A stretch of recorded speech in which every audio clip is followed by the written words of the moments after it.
What is up, guys, girls, gamers of all shapes, sizes, and ages? Welcome, as we delve into a weird concept kind of game, but nevertheless, delve into it we shall.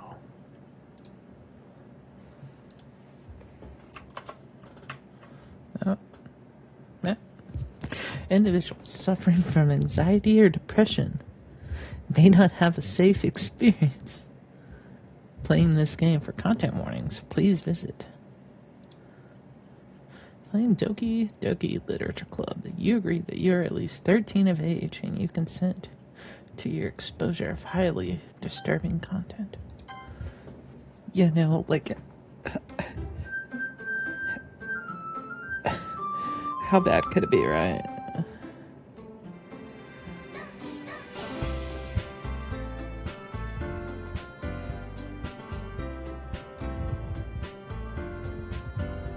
Like, this could be a good time.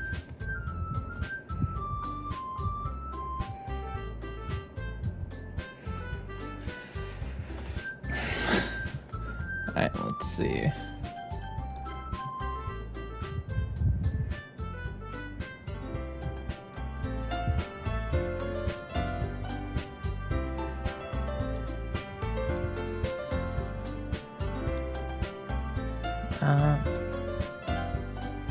Okay.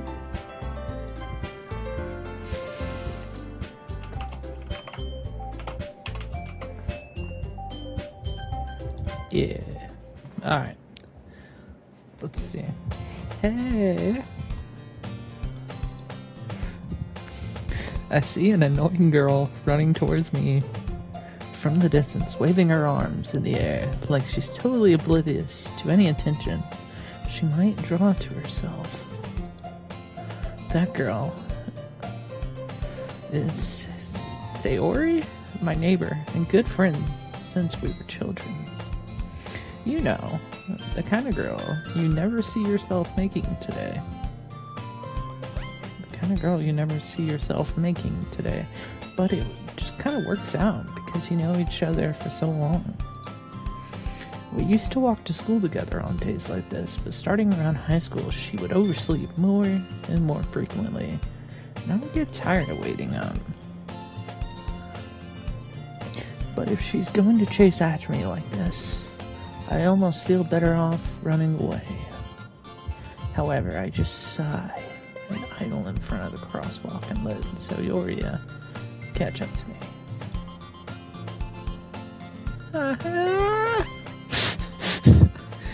Oh god, okay. Oh god. I overslept again. But I caught you this time. Maybe. But only because I decided to stop and wait for you. You slow bitch. You say that like you're thinking about ignoring me. That's mean, guy code. Well, if people stare at you for acting weird, then I don't want to think we're a couple. Oh, well, if people stare at you for acting weird, then I don't want them to think we're a couple or something. Fine. But you did wait for me after all. I guess you do. Guess you don't have it in you to be mean, even if you want to. Whatever you say, Sayori.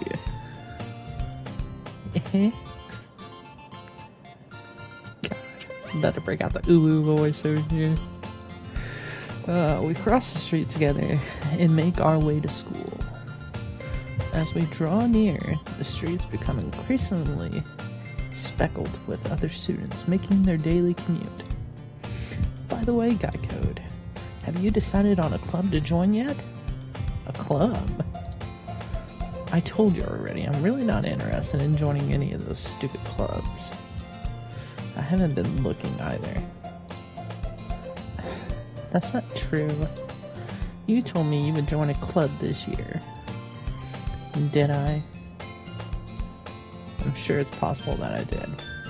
But in one of our many conversations where I dismissively go along with whatever she's going on about, Sayori likes to worry a little too much about me when I'm perfectly content just getting by on the average while spending my free time on games and anime. Bro.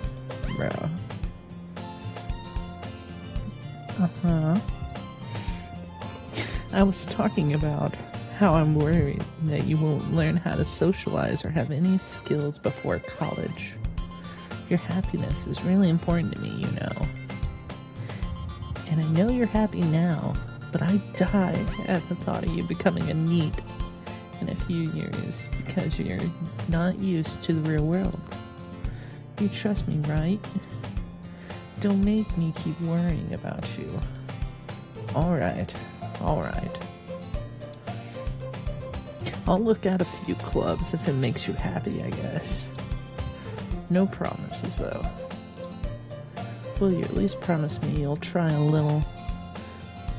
Yeah, I guess I'll promise you that. Yay! Why do I let myself get lectured by such a carefree girl? More than that, I'm surprised I even let myself relent to her.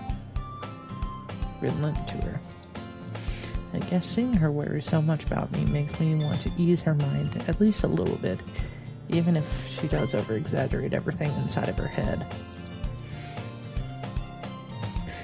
The school day is as ordinary as ever, and it's over before I know it. After I pack up my things, I stare blankly at the wall, looking for an ounce of motivation. Clubs. Sayori wants me to check out some clubs.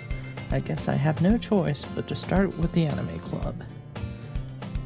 You're goddamn right you do. Hello. Sayori, what are you doing here? Sayori must have came into the class while I was spacing out. I looked up and realized that I'm the only one left in the classroom. Why am I still here? I thought I'd catch you coming out of the classroom, but I saw you just sitting there and spacing out, so I came in. Honestly, you're even worse than me sometimes. I'm impressed. You don't need to wait up for me if it's going to make you late to your own club. You know that, right? Well, I thought I'd make some encouragement. So I thought, oh god. Well, I thought you might need some encouragement. So I thought, know what? Well, that you could come to my club. Sayori. Yeah? There's no way in hell I'm going to your club. Meanie. Sayori is vice president of the literature club. Not that I was ever aware that she had any interest in literature. In fact, I'm 99% sure she only did it because she thought it would be fun to help start a new club. Since she was the first one to show interest after the one who proposed the club. After the one who proposed the club, she inherited the title vice president. Ooh. That said, my interest in literature is guaranteed to be even less. Yeah, I'm going to the anime club. Come on, please. Why do you care so much anyways? Well, I kinda told the club yesterday I would bring in a new member. And that Suki made cupcakes and everything. Yeah, that sounds like a fucking cult more than a club. Don't make promises you can't keep.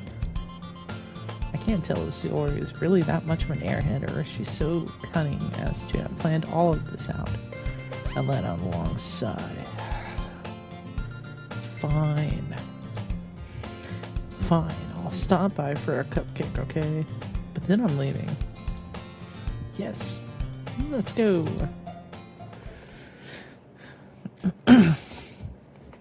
And thus, today marks the day I sold my soul for a cupcake. Whoa.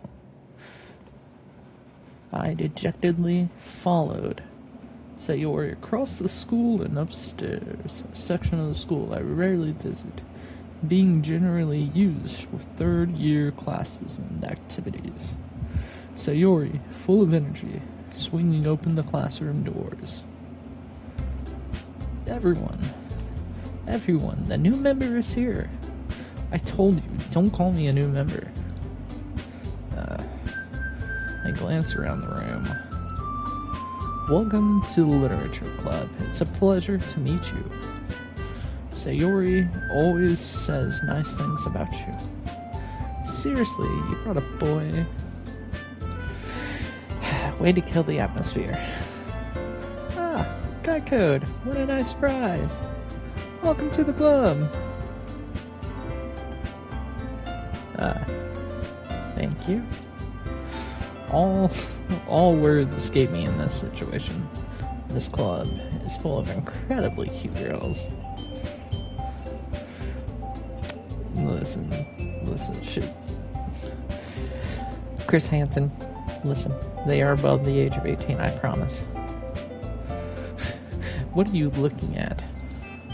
If you want to say something, just say it. Sorry. Natsuki.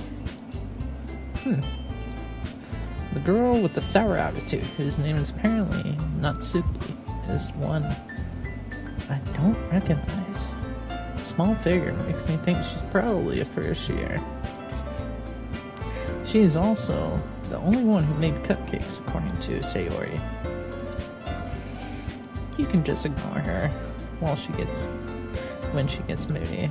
Sayori says that quietly into my ear, and then turns back toward the other girls.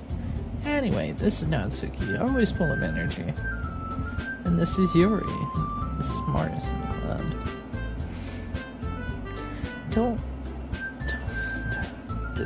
Don't say things. Yuri, who appears comparably more mature and timid, seems to have a hard time keeping up with people like Sayori and Natsuki. Ah, well, it's nice to meet the both of you. And it sounds like you already know Monika, is that right? That's right. It's great to see you again, Guy Code. Monika smiles sweetly.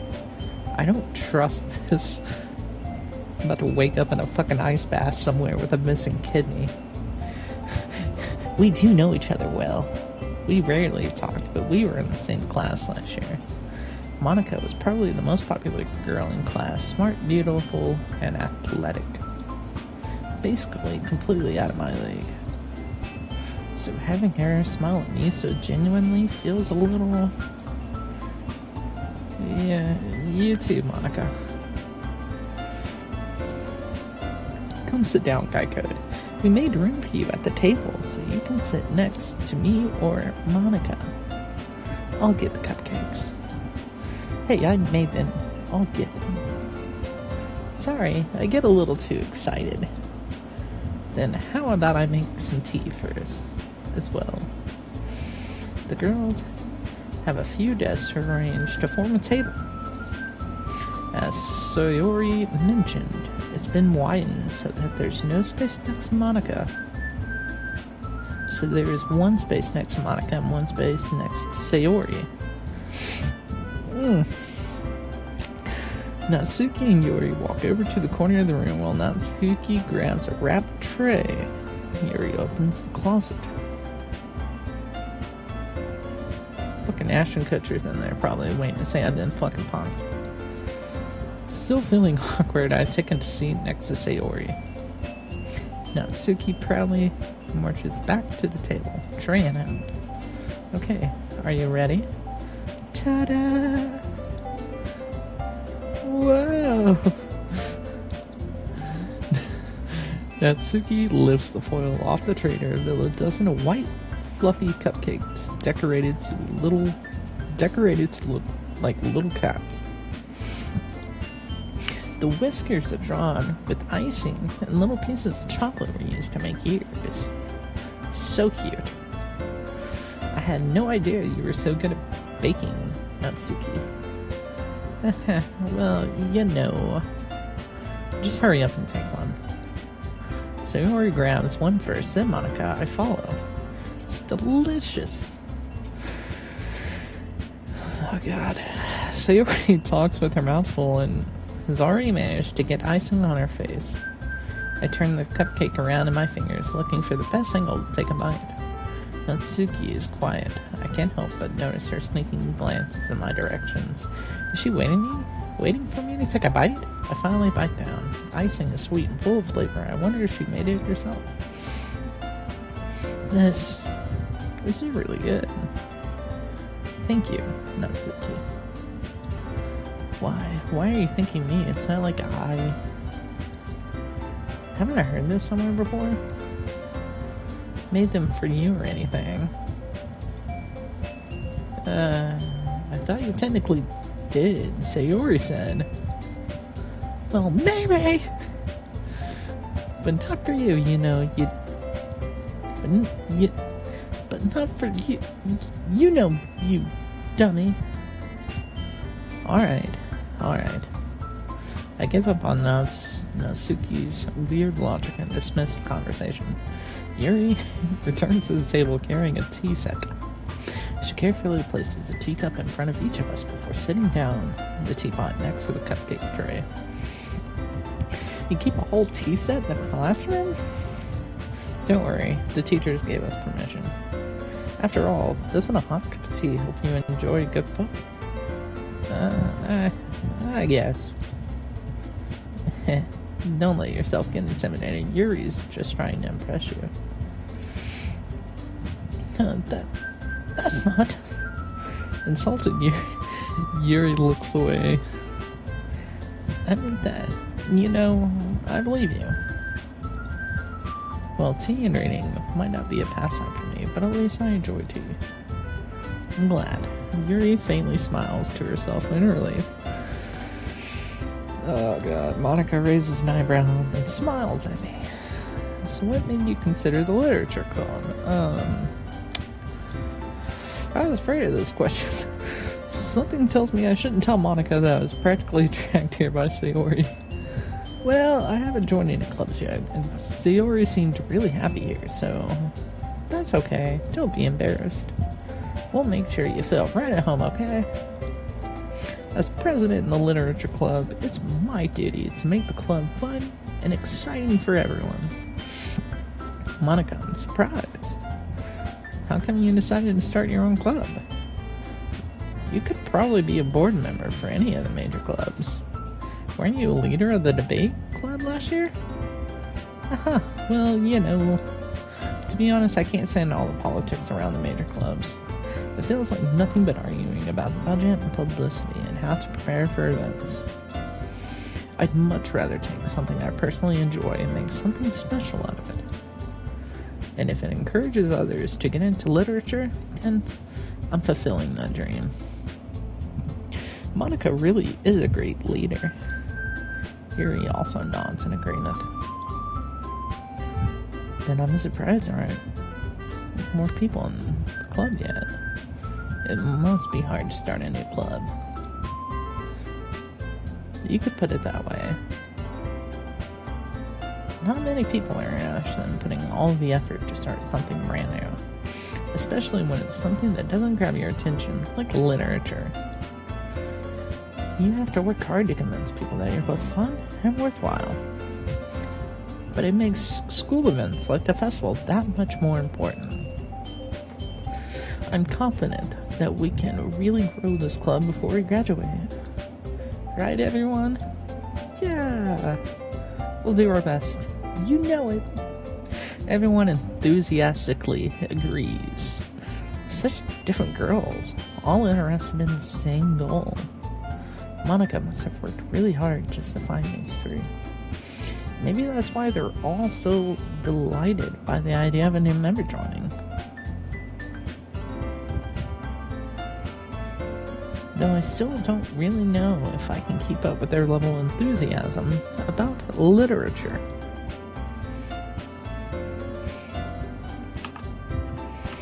Okay, hold on.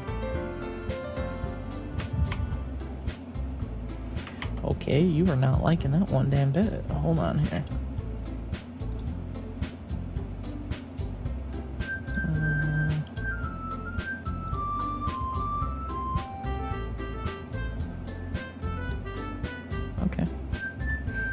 Alright.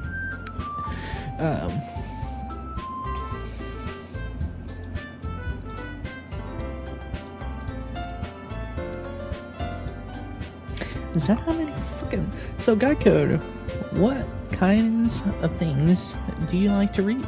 Well, considering how little I've read these past few years, I don't really have a good way of answering that. Manga. I muttered quietly to myself, half joking. Natsuki's head suddenly perks up. It looks like she wants to say something but keeps quiet. She's about to fucking yell at me. Not much of a reader, I guess. Well, that can change. What am I saying? I spoke without thinking after seeing Yuri's sad smile. Anyway, what about you, Yuri? Change subject. Well, let's see. Yuri traces the rim of her teacup with her finger. My favorites are usually novels that build up deep and complex fantasy worlds. The level of creativity and craftsmanship behind them is amazing to me. And telling a good story in such a foreign world is equally as impressive. Yuri goes on, clearly passionate about her reading. She seems so reserved and timid since the moment I walk in, but it's obvious by the way her eyes light up that she finds herself in comfort in the world, finds her comfort in the world of books, not people. But you know, I like a lot of things. Stories with deep psychological elements usually immerse me as well. Isn't it amazing how a writer can so deliberately take advantage of your own lack of imagination to completely throw you through a loop? Anyway, I've been reading a lot of horror lately. I read a horror book. Oh my god. This is some shit I would fucking say. I read a horror book once. I desperately grasped something I can relate to at a minimal level. At this rate, Yuri might as well be having a conversation with a rock. Really? I wouldn't have expected that, Yuri. For someone as gentle as you, I guess you could say that. But if a story makes me think or takes me to another world, then I really can't put it down. Surreal horror is often very successful at changing the way you look at the world, if only for a brief moment. I hate horror. I love horror.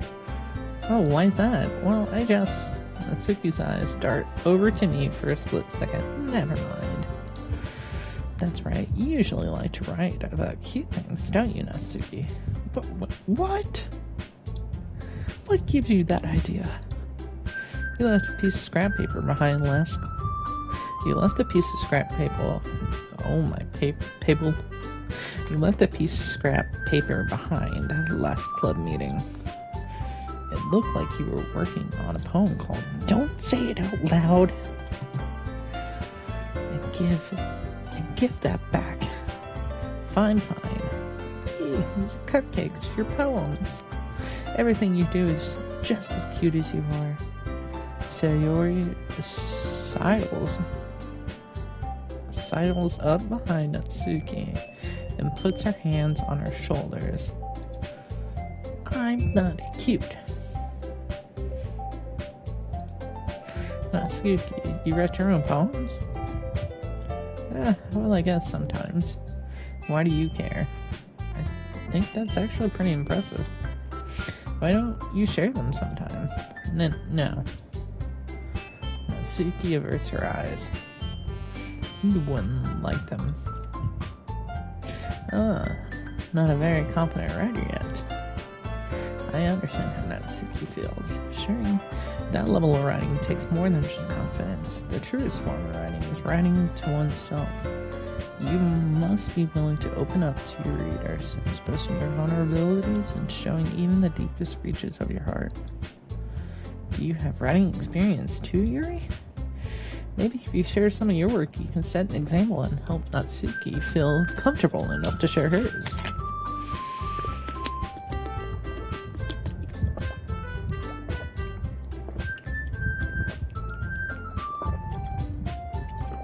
Oh my god. All this reading. This shit better be good. I guess it's the same for Yuri. Aw, I wanted to read everyone's poems. We all sit in silence for a moment. Okay, I have an idea, everyone. Natsuki and Yuri look quizzically at Monika. Let's all go home and write a poem of our own. The next time we meet, we'll share them with each other. That way, everyone is you. Yeah, let's do it.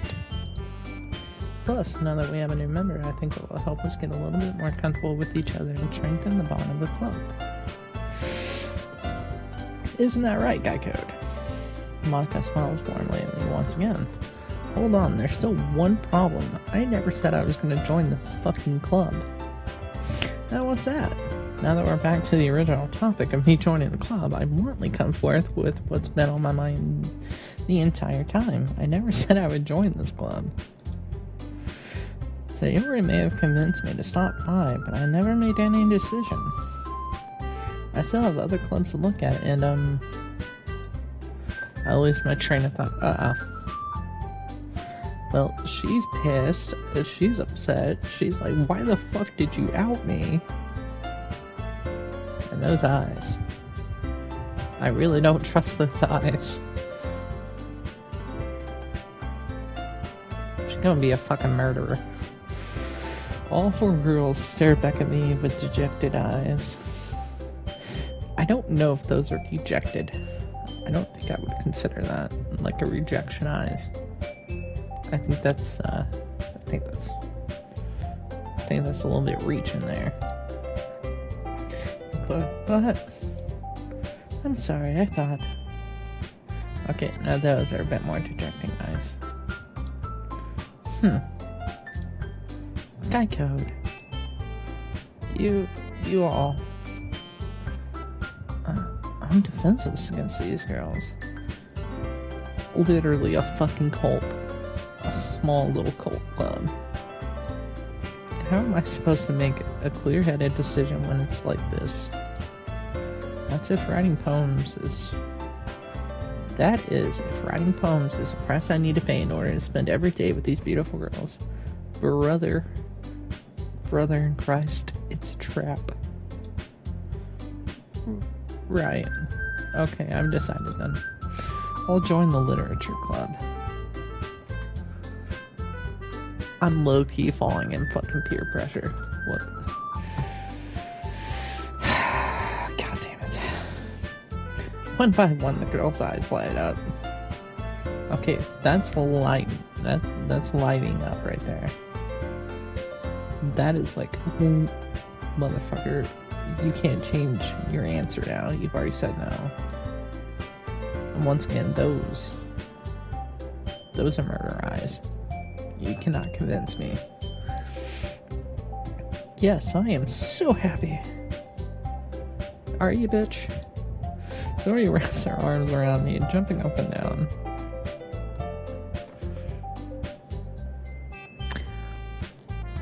We are in school, Sayori. We are in school, man. You have a chest, and you're deciding to jump up and down with a pubescent boy. Fuck it, let's keep going. Hey! You really did scare me for a moment, bitch, why the fuck are you getting closer? Those are murder eyes. You're just supposed to be distracted by this. All of this. Pure distraction. Murder. Distraction. Distraction. Murder. Distraction. So while you're looking at these, you know these eyes are thinking about killing you in your sleep. It's fucking... And this bitch looks like she's an assailant, an accomplice to this murder. These are eyes like, motherfucker, you should have just said no. She's just too fucking stupid to know what the fuck's going on. Once again, distraction. Accomplice. If you really just came for the cupcakes, I would be pissed. Listen here. You're not even supposed to be in this club, okay? All these girls have a chest. You have a chest of a fucking plank. Alright? Go back to your fucking first year. Fucking clubs, or whatever the fuck you go to. Then, Then that makes it official. Oh, I really misread that. I thought it said, then let's make it official. I was like, oh, what the fuck? Hey! Okay. Welcome to the Literature Club. Huh. Thanks, I guess. Okay, everyone. I think with that, we can officially end today's meeting on a good note. Everyone remember tonight's assignment. Listen. Me and you, we're just gonna pretend like I just listened to every single thing that you just said, and I truly was not just distracted here. Like, how dare you come in here with those? Fuck things are lethal, okay? You obviously know how to brainwash men, okay? Let's stop acting like we're anything other than... Stop pretending like you're doing anything other than trying to brainwash me with these. Okay? Alright. Write a poem to bring to the next meeting so we can all share. Monica looks over at me once more. Geico, I look forward to seeing how you express yourself. Uh-huh.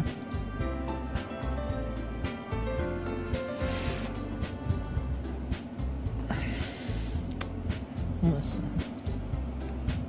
Yeah. Did I really impress the class star Monica with my mediocre writing skills? Probably not. I already feel the anxiety welling up inside me. Meanwhile, the girls continue to chit-chat as Yuri and Natsuki clean up their food. Hey Gecko, since we're already here, do you want to walk home together? What? Sure. Why not? That's right, Sayori and I never walk home together anymore because she's always stayed. She always stayed after school for clubs. Sure, might as well. Yay. With that, the two of us depart the club room and make our way home. The whole way, my mind wanders back and forth between the four girls. Sayori, Natsuki, Yuri, and of course, Monica.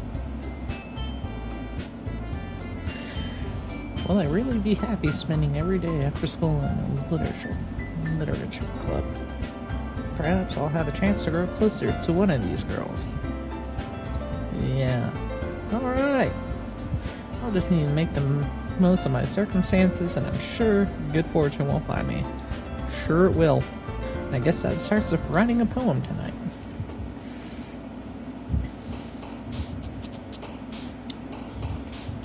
Okay, what the fuck is this? Oh, pick words you... It's time to write a poem. Pick words you think your favorite club member will like. Something good might happen with whoever likes your poem the most. Okay. Yeah, no,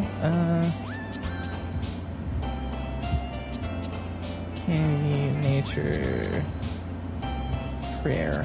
We'll go nature. Eternity 2, sadness, anger, shiny, inferno, time.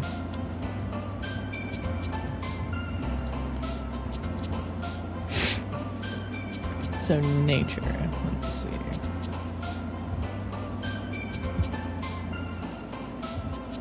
Jesus, why are you doing this?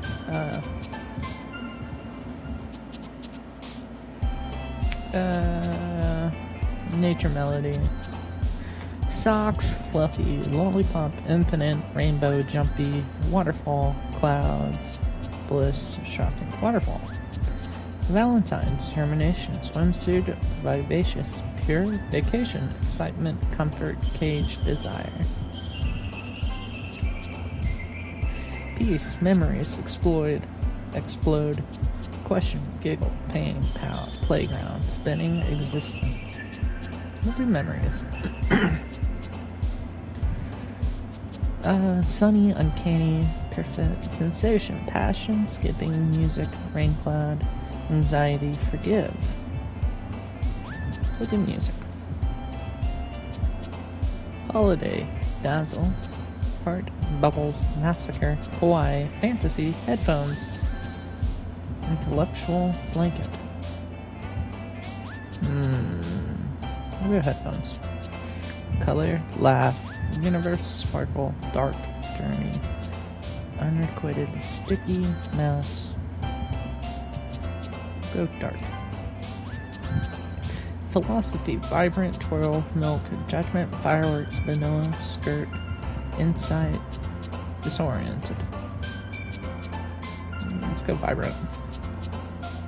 Strawberry, Vertigo, Warm, Flee, Kiss, Captive, Hop, Secretive, Fireflies, Lust. We'll go Fireflies. Sunset, Unstable, Cheer, Defeat, Play, Friends, Cheeks, Grief, Hurt, Essence.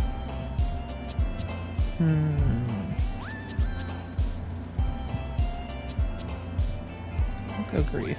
Liu. Crimson Ocean, Papa, Precious, Starscape, Daydream, Adventure, Bouncy, Nightgown, Raindrops. No Raindrops. Fester, Electricity, Promise, Childhood, Marriage, Scene, Clumsy, Whirlwind, Hopeless, Tenacious.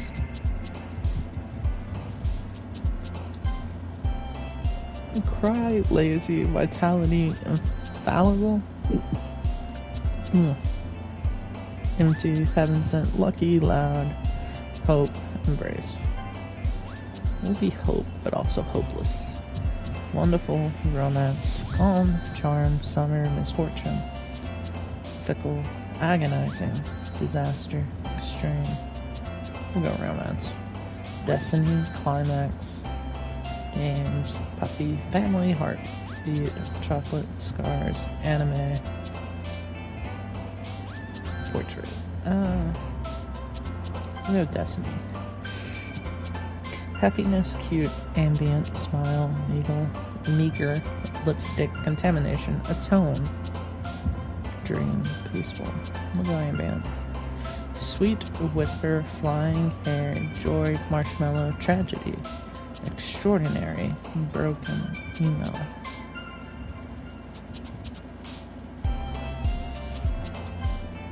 Silly, Whistle, Treasure, Doki Doki, Disarray, Misery, Endurance, Feather, Encumbrance, Incapable.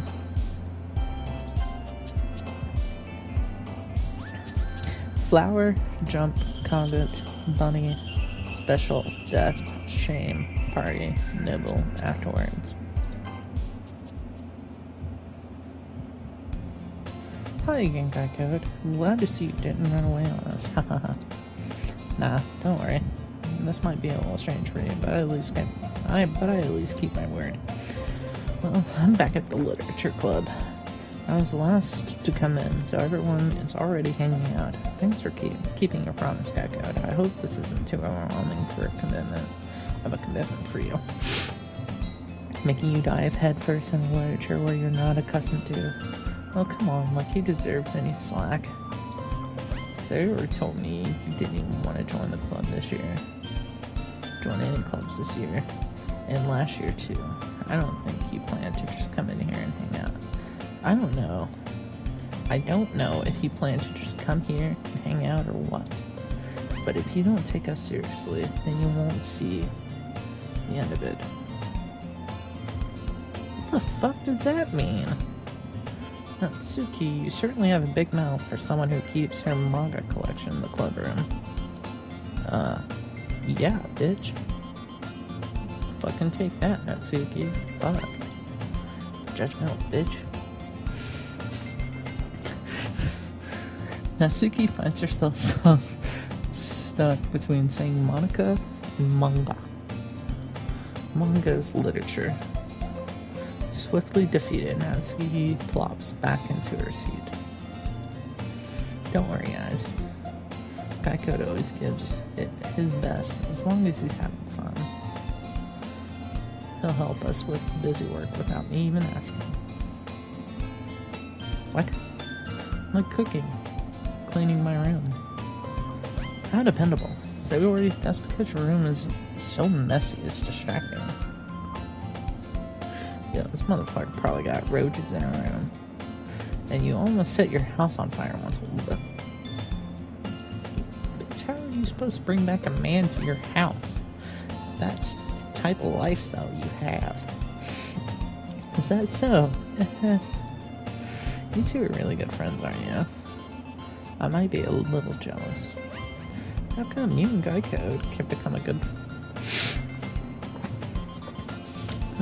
Sayori, you need to shut the fuck up. How come you and Geico can become good friends too? Bitch, will you stop trying to fucking send me out on one of your fucking friends? God. Sayori. Way to make things weird, Sayori. God. As usual, Sayori seems oblivious to the weird situation she just put me into. Yeah. Oh. Yuri even brought you something today, you know? What? Wait, Sayori? Me? Not really. Don't be shy. It's really nothing. What is it? Never mind. Sayori made it sound like a big deal when it's really not. What do I do? I'm sorry, Yuri. I wasn't thinking. I guess that means it's up to me to rescue this situation. Hey, don't worry about it. First of all, I wasn't expecting anything in the first place. So any nice gesture from you is a pleasant surprise. I probably wouldn't have worded it like that. It'll make me happy no matter what. Is that so? Yeah. I won't make a big deal if you don't want it to be. Alright. Well, here. Yuri reaches into her bag and pulls out a book. I didn't want you to feel left out, so I picked out a book that I thought you might enjoy. It's a short read, so it should keep your attention even if you don't usually read. And we could, discuss it if you wanted. This is... How is this girl accidentally being so cute? She even picked out a book she thinks I'll like, despite me not reading much. Yuri, thank you. I'll definitely read this.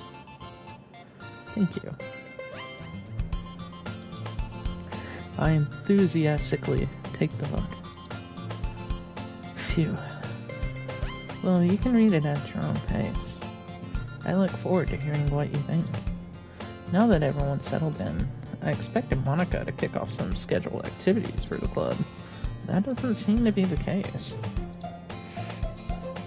Sayori and Monica are having a cheery conversation in the corner. Yuri's face is always buried in her book. I can't help but notice her intense expression, like she was waiting for this chance. Meanwhile, Natsuki is rummaging around in the closet. Man, it looks like no one wants to be bothered today. I slumped down to the nearest desk. How am I supposed to occupy myself with something literature related by myself like this? I guess I could always read some of the book Yuri gave me. But I'm feeling a little too tired to read. I could probably fall asleep right now. I close my eyes and end up listening in on Sayori's conversation with Monica. We're probably gonna seem really lame compared to all the other clubs, huh? Well, we can't give up. The festival is our chance to show everyone what literature is all about. The problem is the idea of a literature club sounds too dense and intellectual. But it's not like that at all, you know. We just need a way of showing that to everyone. Something that speaks to the creative minds. That doesn't solve the problem, though. What do you mean? Even if we come up with the most fun thing ever, nobody will come in the first place if it's a literature event. So it's more important to figure out how to get people to show up in the first place, you know? And after they come, we can do the thing to speak to their creative minds. Oh. What's this? Sayori is taking this really seriously.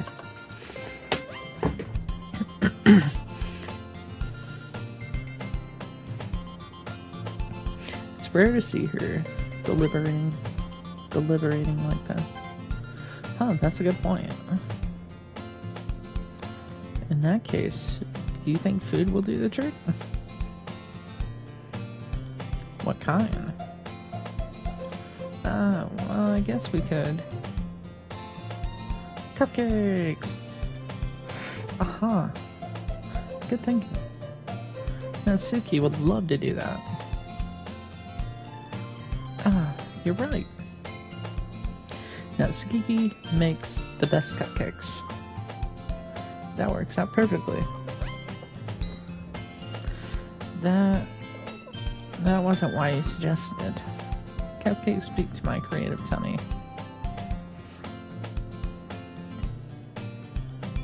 Cupcakes it is then. I'm hungry. Anyway, we'll still need to work out the details of the event itself. I find myself smiling. In the end, Sayori is still her usual self. But therein lies the unexpected reason I admire her. Unlike me, who has trouble finding any motivation at all. Sayori can put her mind to things and make them come to life. I suppose that's why I end up letting her get on my case about things. I can't help but wonder what it would be like to see the world through her eyes.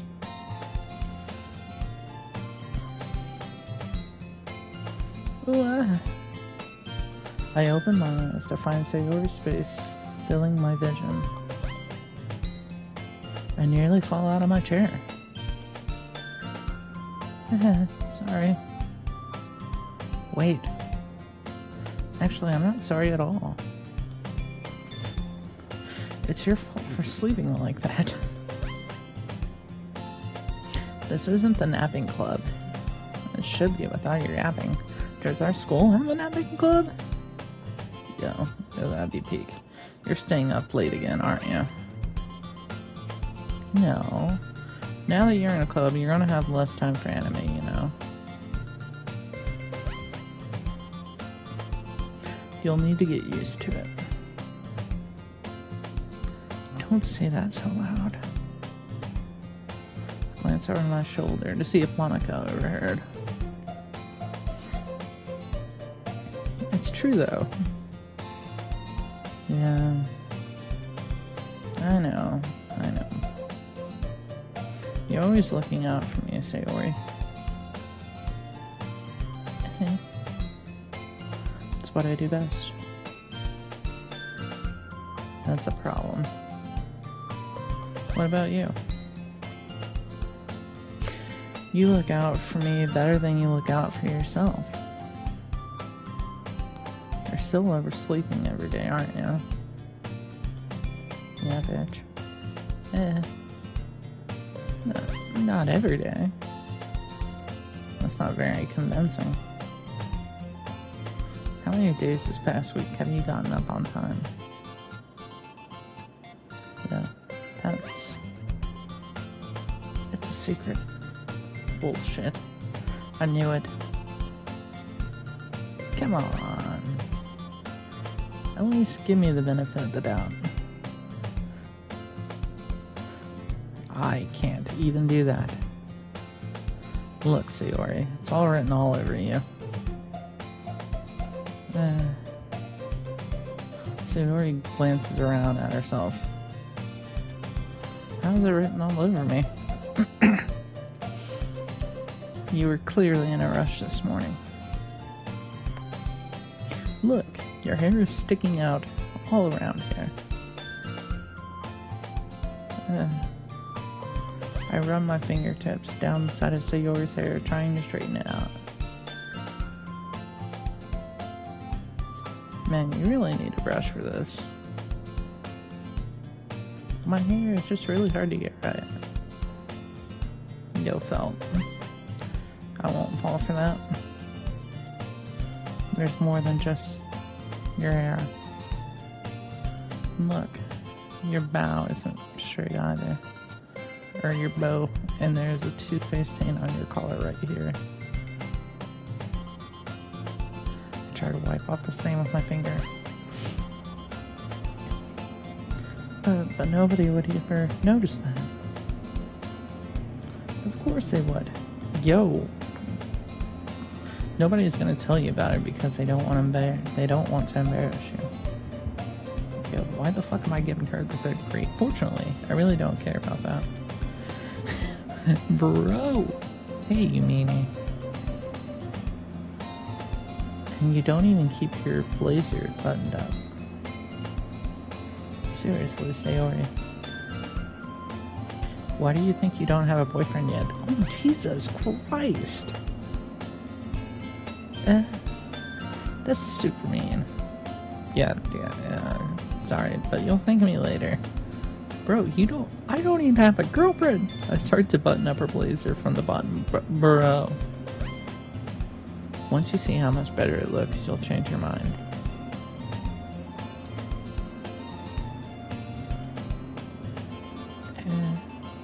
This is so funny. What the fuck? What is? Well, I was just thinking how weird it is to have a friend who does these kind of things. Don't say that. You'll make me feel weird about it, stupid. Get some weird stepbrother vibes. It's okay though. She's stuck. I'm happy we're like this. Aren't you? I guess. Hey, be careful. That button might come off. Why is this one so hard to close? I struggle to fully close the button near her chest. Brother. Does this thing even fit you properly? It did when I bought it. Sigh. Even if you ever buttoned it, you would have noticed sooner that it doesn't fit you anymore. Why are you smiling about? What are you smiling about? It means my boobs got bigger again. Why the fuck? Don't say that out loud, you fucking idiot. Anyway. You look much better now, so... why does it feel strange to see Sayori's blazer buttoned up like that? Maybe because she's got the bus. But it's so stuffy. It's not worth it at all.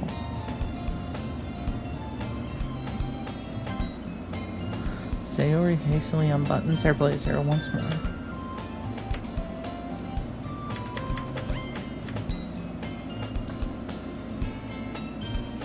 Phew. That's so much better. Sayori puts her arms out and twirls around. So if I keep it unbuttoned, then I won't get a boyfriend, right?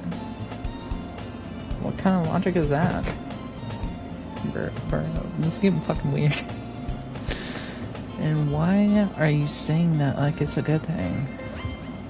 Because if I had a boyfriend, then we wouldn't even let... If I had a boyfriend, then he wouldn't even let you do things like this. And you take care of me better than anyone else would anyway. So that's why I'm keeping it unbuttoned. Stop saying all these embarrassing things. I didn't say anything embarrassing. Jeez. Well, anyway, just focus on trying to wake up a little earlier. Only if you focus on going to bed earlier. Fine. Let's deal. I guess we really are better at taking care of each other than we are at taking care of ourselves. Yeah, I guess so. Huh. So maybe you should come wake me up in the morning. You're doing it again, Sayori. But I was joking that time. Yeah, it's impossible to tell with you sometimes. Okay, everyone. Meeting adjourned. Monica suddenly calls out, "Why don't we share the poems we wrote now?" Yay! Kakko, I can't read yours. Yeah, same. I fail to sound enthusiastic, but Sayori still struts away to retrieve her poem. By the way, did you remember to write a poem last night? Yeah. My relaxation ends. I can't believe I agreed to do something so embarrassing. I couldn't really find much inspiration since I've never really done this before. Well, now that everyone's ready, why don't you find someone to share with? I can't wait. Sayori and Monica enthusiastically pull out their poems. Sayori's is on a wrinkled sheet, a loose leaf torn from a spiral notebook. On the other hand, Monica wrote hers in a composition notebook. I can already see Monica's pristine handwriting from where I sit. Natsuki and Yuri reluctantly comply as well, reaching into their bags. I do the same myself.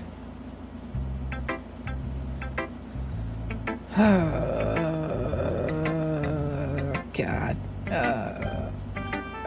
You know what? Fuck it.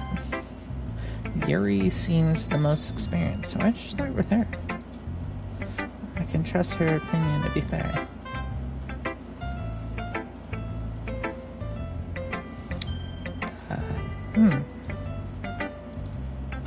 Yuri stares at the poem.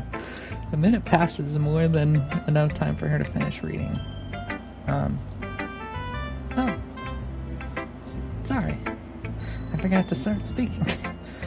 Jesus, yeah. Picked a good one. It's fine, don't force yourself. I'm not. I just need to put my thoughts into words. Hold on. Okay? This is your first time writing a poem, right? Oh god, they're about to start trashing my fucking writing. Bro, yeah. Why do you ask? I'm just making sure. I guess that it might be after reading through it. Oh my god. Yo, Yuri, this is my first time. Don't fucking roast me. God. So it's that bad, huh? No. Liar. Did I just raise my voice? I'm so sorry. Yuri threw her face in her hands. I couldn't help but notice that it's been several minutes and we really haven't gotten anywhere. It might take Yuri a while to get used to new people. It's fine. I really didn't notice. What were you saying? Right, it's just that there are specific writing habits that are usually typical in new writers. And having been through that myself, I kind of learned to pick up on them. I think the most noticeable thing I recognize in new writers is that they try to make their style very deliberate. In other words, they tend to pick a writing style separate from the topic matter, and they form fit the two together. The end result is that both the style and the expressiveness are weakened. Once Yuri finds her train of thought, it's as if her demeanor totally changes. Her stammering is completely gone. She sounds like an expert. Of course, that's not something you can be blamed for. There are so many different skills and techniques that go into writing even a simple poem. Not just finding them and building them, but getting them to work together is probably the most challenging part. Well, thank you. It might take you some time, but it all comes from practice and learning by example and trying new things. I also hope everyone else in the club gives you valuable feedback. Natsuki can be a little bit biased, though. Biased how? Well, never mind. I shouldn't be talking about people like that. Sorry. It's fine. I'm not sure if Yuri is apologizing to herself, me, or Natsuki. Do you mind if I read your poem now? Please do. I'd love to share my thought process behind it. Yuri smiles dreamily as if that's a rare opportunity for her. Which itself is kind of funny. After all, isn't this supposed to be a literature club? Ghost under the light. The tendrils of my hair illuminate beneath the amber glow, bathing. It must be this one, the last remaining streetlight to have withstood the test of time. The last yet to be replaced by the sickening blue-green hue of the future I bathe. Calm, breathing air of the present, living in the past, the light flickers. I flicker back.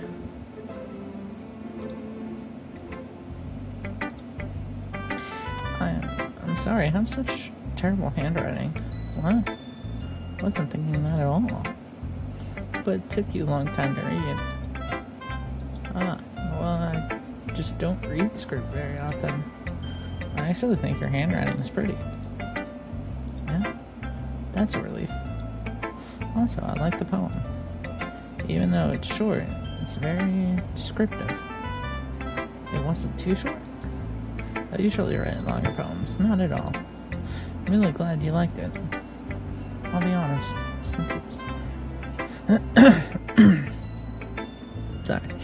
since it's our first time sharing, I wanted to write something a little more mild. That's mild? Something easy to digest, I guess. Are you into ghosts, Yuri? Actually, the story isn't about ghosts at all, Guy Code. Really? I must have totally missed the point. Well, I suppose you did only glance over it after all. But remember that poets often express their thoughts, feelings, and experiences in the work. They usually do more than tell a simple story or paint a picture.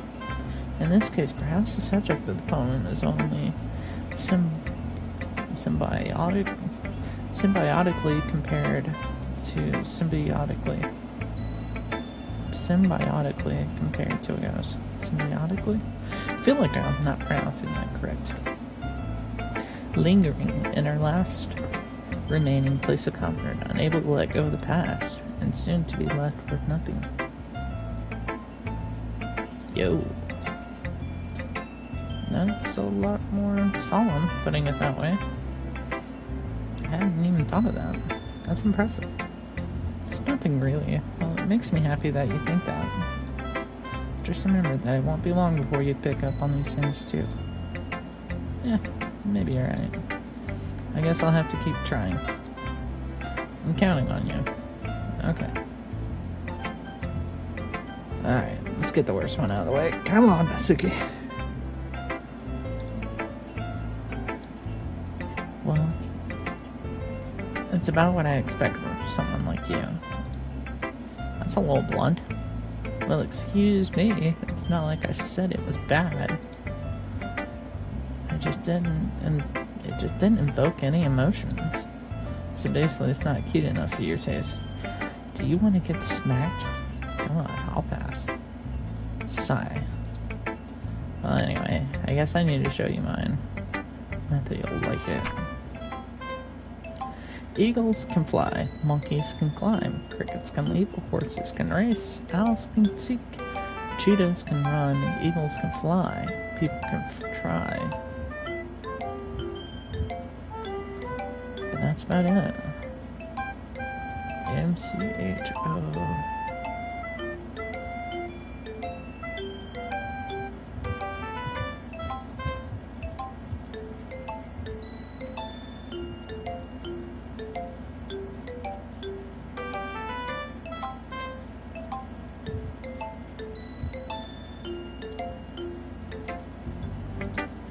I told you you weren't gonna like it. I like it. What? Just be honest, I am. Why are you so convinced that I wouldn't like it? Well, because everyone in high school thinks that writing has to be all sophisticated and stuff. So people don't even take my writing seriously. But isn't the point of poems for people to express themselves? Your writing style wouldn't make your message any less valid. Yes, exactly. I like it when it's easy to read, but it hits you hard. Like in this poem. Seeing everyone around you do great things can really be disheartening. That it can be. So I decided to write about it. Yeah, I understand. But the other nice thing about simple writing is it puts more weight on the wordplay. Like I set up for a rhyme at the end, but then made it fall flat on purpose. It helps bring out the feelings in the last line. So you did, I guess, more went into it than I realized. That's what it means to be a pro. I'm glad you learned something. Didn't expect that from the youngest one here, did ya? Yeah, guess not. I decided to humor her with the last comment. I don't really care how old everyone is, but if Natsuki is feeling proud, then I won't take that away from her. Good on you, man. Yeah, we'll get Monica. We'll save the best for last. Hi, Guy Code. Having a good time so far? Oh, yeah. Good. Glad to hear it. By the way, since you're new and everything, if you ever have suggestions for the club, like new activities or things we can do better, I'm always listening. Don't be afraid to bring things up, okay? Alright, I'll keep that in mind. Of course, I'll be afraid to bring things up. I'm much better off just going with the flow until I'm more settled in. Anyway, want to share your phone with me? It's kind of embarrassing, but I guess I have to. Aha. Don't worry, got code. We're all a little embarrassed today, you know? But it's the sort of barrier that we've all learn to get past soon. Yeah, that's true. And Monica, my phone. I like this one. It makes me think of something Sayori. Something Sayori would like. Is that so? You and Sayori are really good friends, right? I wouldn't be surprised if you had those sorts of things in common. Oh well. We may be good friends, but Sayori and I are actually really different. Well, that may be the case, but maybe there are also some similarities that you wouldn't expect. The way she talks about you, it sounds like the two of you really care about each other. Well, even if you show it in a different way, it ends up being more similar than you think. So I think that's the kind of vibe I get when reading your poem. Are you sure you're not reading into it too much? I could be. Oh gosh, I sound like Yuri. But in any case, Sayori's writing has kind of a gentle feel to it. I can tell she likes exploring with emotions like happiness and sadness. Who knew that someone so happy could enjoy sad things too? Yeah, it's totally unexpected. Well, to each their own.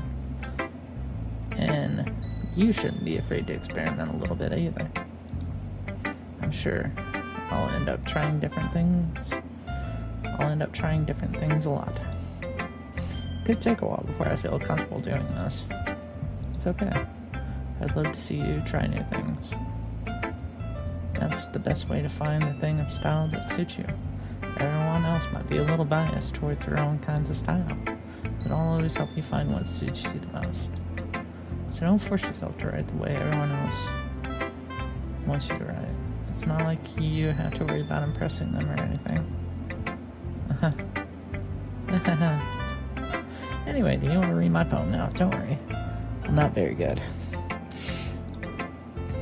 You sound pretty confident for someone who claims to not be very good. Well, that's because I have to sound confident. That doesn't mean I always feel that way, you know? I see. Well, let's read it then.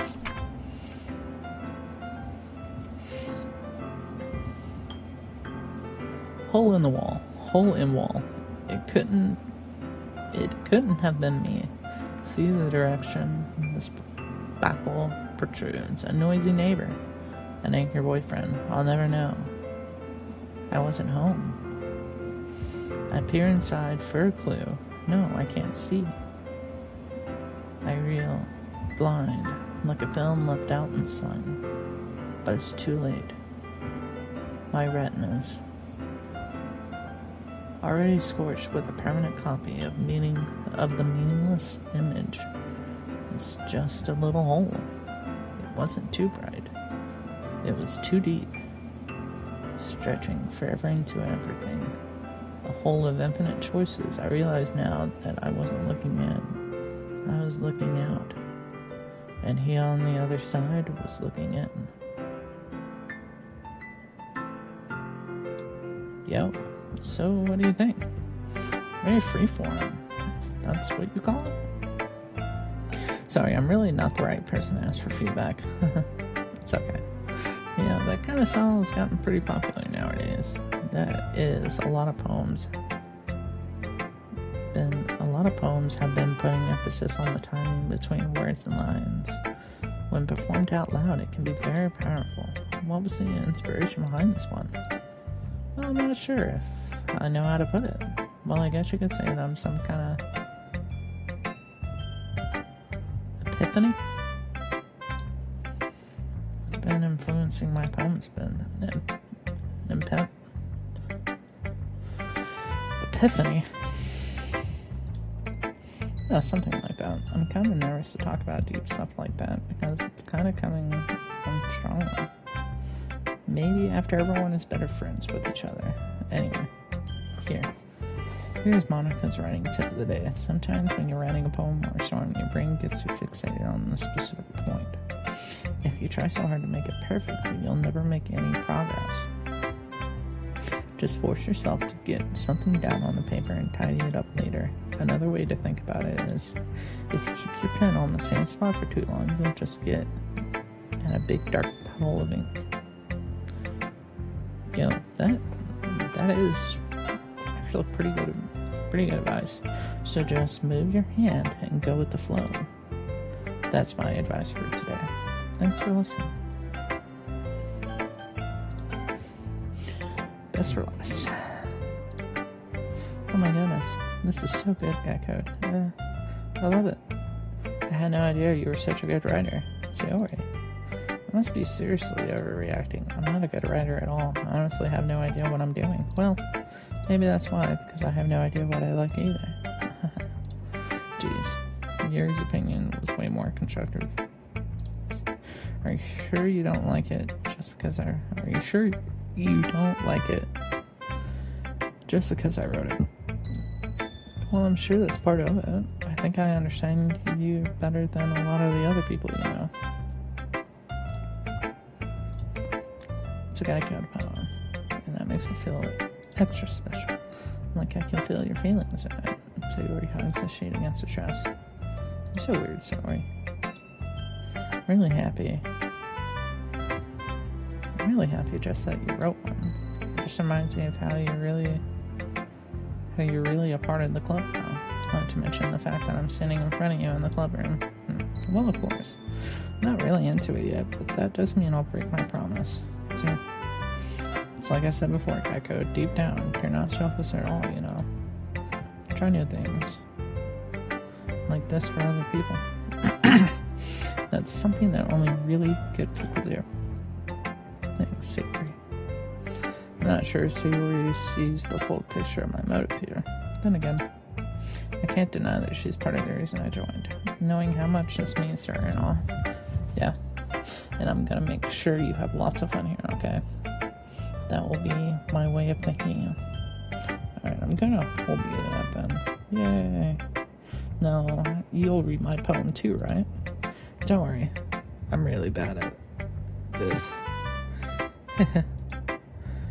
Well, we'll see about that.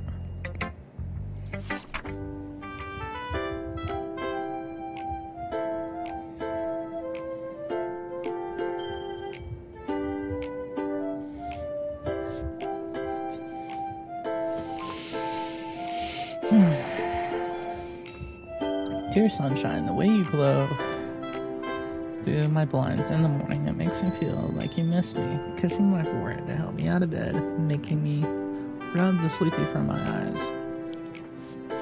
Are you asking me to come out and play, or are you trusting me to wish away a rainy day? I look above. The sky is blue. It's a secret, but I trust you too. If it wasn't for you, I could sleep forever, but I'm not mad. I want breakfast.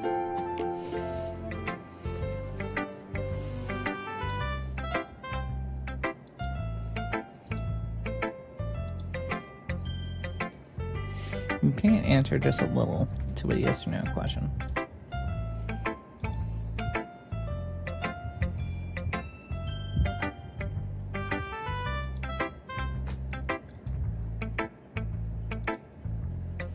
Oh yeah. I didn't mean to say that in bad. I didn't mean to say that it was a bad poem. It came out nice. Or how should I put it? It sounds just like you. Really? Yeah.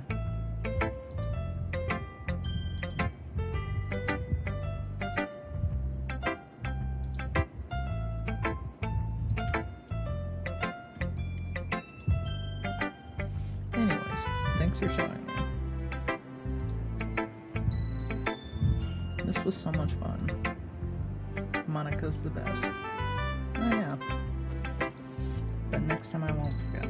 I'm gonna write the best poem ever. Yeah, we'll see.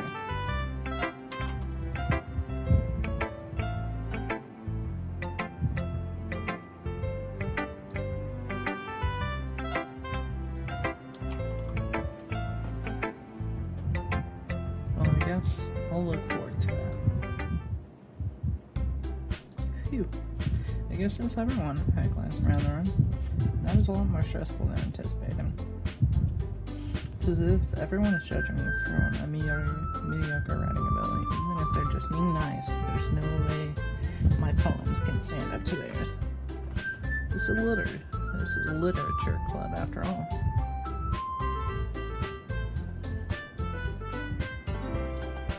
I sigh. I guess that's what I ended up getting myself into. Across the room, Sayori and Monica are happily chatting. My eyes land on Yuri and Natsuki.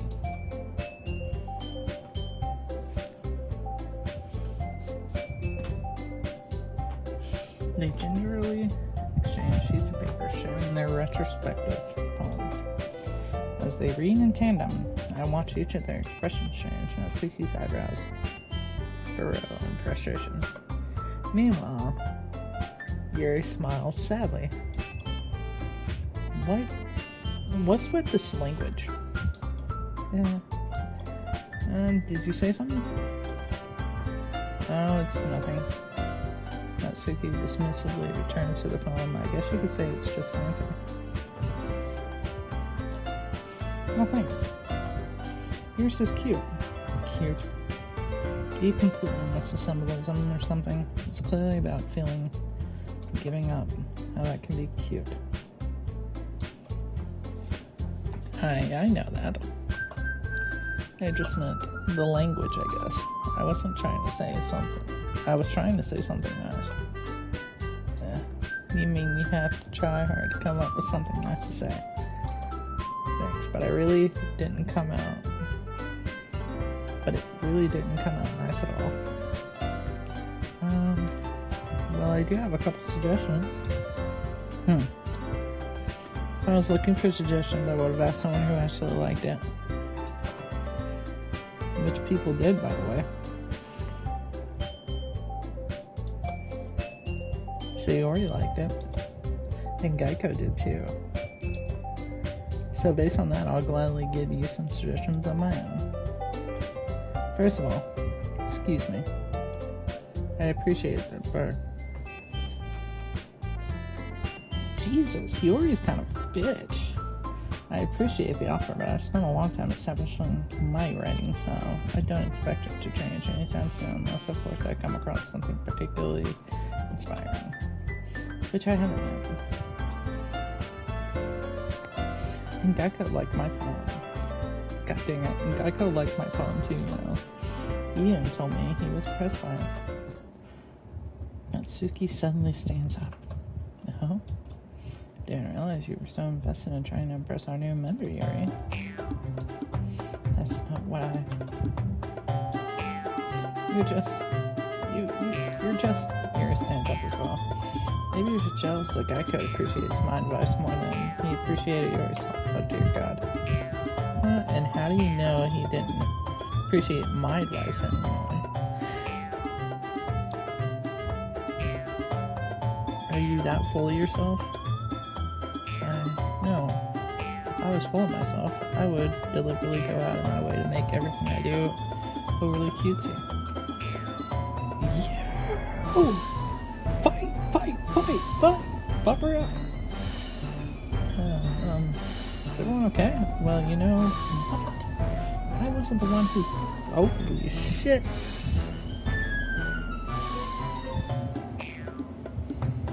Jesus. I wasn't the one whose boobs magically grew a size bigger as soon as Geico started showing up. That's okay. Natsuki, that's a little... This doesn't involve you. I don't like fighting guys. Suddenly both girls turned towards me as if they noticed I was standing there. Geico?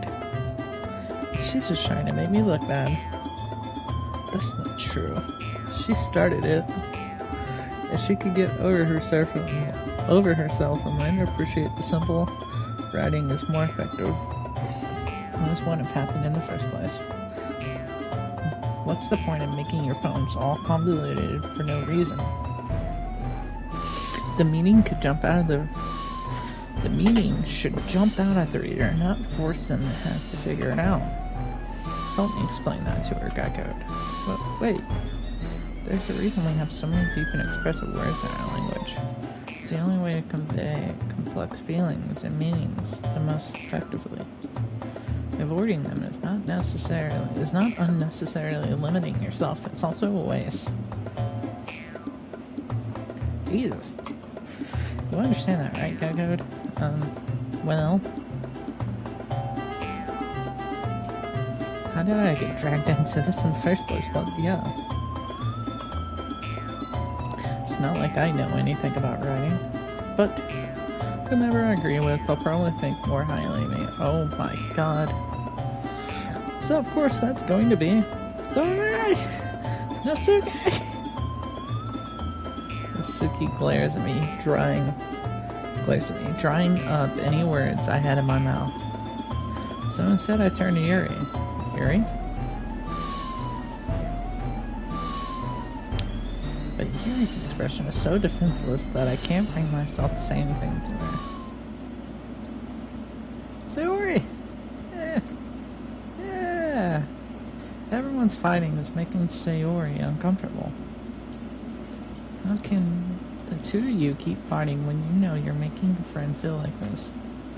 Geico! Well, that's her problem. This isn't about her. I agree. It's unfair for others to interject their own feelings into our conflict.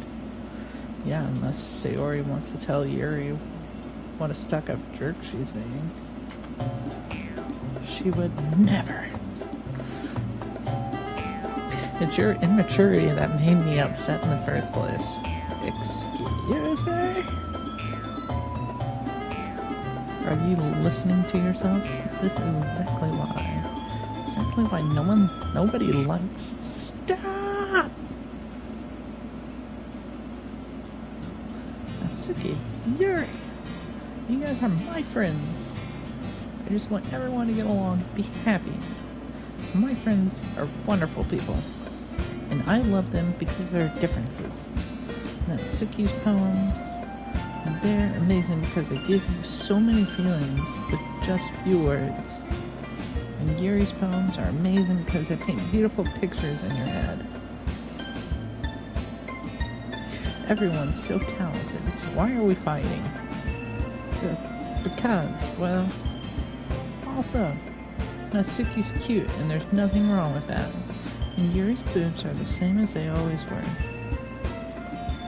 Big and beautiful. Jesus. Sayori stands triumphantly. Monika stands behind her with a bewildered expression. I'll make some tea. Yuri rushes off. Natsuki sits down with a blank expression on her face, staring at nothing. So, this is why Sayori's vice president, I whisper to Monika. She nods in return. To be honest, I might come off as a good leader, and I can organize things, but I'm not very good with people. I couldn't even bring myself to interject as president. It's kind of embarrassing to me. Nah. It's not like I can blame you. I wasn't able to say anything either. Well, I guess that just means Sayori is amazing in her own ways, isn't she? You could say that. She might be an airhead, but sometimes it's weirdly suspicious what she knows, that she knows exactly what she's doing. I see. Take good care of her, okay? I would hate to see her... What? What the fuck does that mean? I would hate to see her get herself hurt. That makes two of us. You can count on me. Monika smiles sweetly at me, causing my stomach to knot. Such a genuine person really does make a good person, regardless of what she says. If only I can get the chance to talk to her a little more. So it's about time for us to leave. How did you all feel about sharing poems? It was a lot of fun. Well, I'd say it was worth it. It was alright. Well, mostly. How about you? Yeah, I'd say the same. It was a neat thing to talk about with everyone. Awesome. In that case, we'll do the same thing tomorrow. What? And maybe learn something from your friends, too. So your poems will turn out even better. I think to myself, I did learn more about the kind of poems everyone likes. Any luck, that means I can at least do a better job impressing those I want to impress. I nodded myself with newfound detriment. Kaku, ready to walk home? Sure, let's go. Yeah. Beams at me. It truly has been a while since Arya and I have spent this much time together. I can't really say I'm not enjoying it either. Well, you know, we're gonna be true to myself. We're gonna do something dark and horror. About what happened earlier. Well, what do you mean? You know, between Yuri and Natsuki. Does that kind of thing happen often? No. It's really the first time I've ever seen them fight like that. I promise they're both wonderful people. You don't hate them, do you? No, I don't hate them. I think your opinion, that's all. I can see why they'd make good friends with you. You know, guy code. It's nice, I got to spend time with you in the club. But I think seeing you get along with everyone is what makes me the happiest. And I think everyone really likes you, too. Every day is going to be so much more fun. Sorry, so let's caught on to the kind of situation I'm in. Sure, being friends with everyone nice, but does it really need to stop there? What the fuck? Well, we'll just have to see what the future holds, Sayori. I pat Sayori on the shoulder. I said that more to myself than to her, but it's easy to use Sayori as an internal monologue sometimes. Okay. Let's do this.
Misery, tragedy, precious, grief, Doki Doki. Whisper, intellectual, judgment, inferno, vanilla, cute, lust, together, insight, contamination. I'll say whisper. Parfait, kitty, tenacious, love, anime, adventure, melancholy, sing, infinite, adventure. Silly party, ribbon, vicious, vivacious, comfort, analysis, existence, vitality, cheer, existence, whirling, starscape, shame, valentine, dazzle, lazy, incapable, candy, spinning, bouncing, starscape, friends, vacation, task, caveat, caveat, food, disoriented, pleasure, depression, hopeless, bubbles.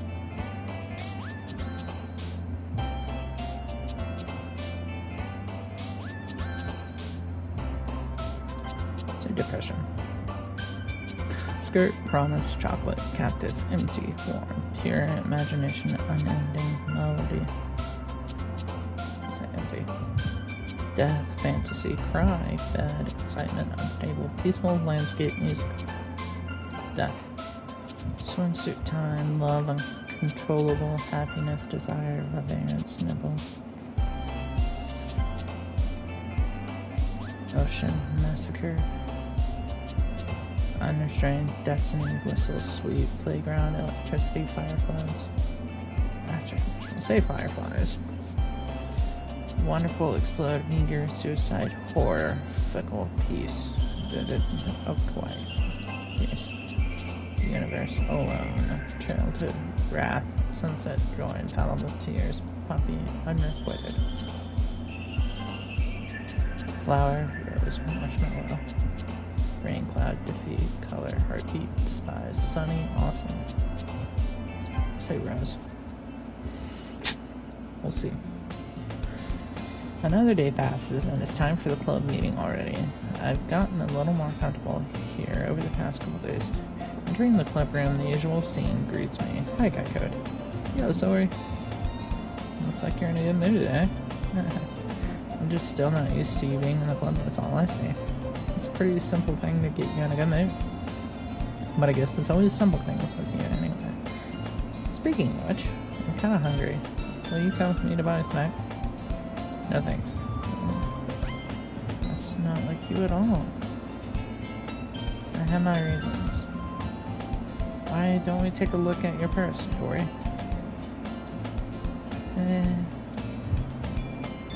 Why that? All of a sudden, no reason really. Just want to look at it. Tori nervously retrieves her coin purse. She fumbles with the latch and gets it open. Then she turns it upside down and lets its contents spill onto the desk. Only 2 small coins fall out. I knew it. I can see right through you, Sayori. That's not fair. How did you even know? It's simple. If you had enough money in the first place, you would have bought a snack before coming to the club room. So either you're not hungry and wanted an excuse to take a walk, or you're planning to conveniently forget that you spent all your money so that I would lend you some money. But there's one more thing. You're always hungry. And so, that only leaves one option. You feel guilty, that means you deserve a little... That means you deserve to feel guilty.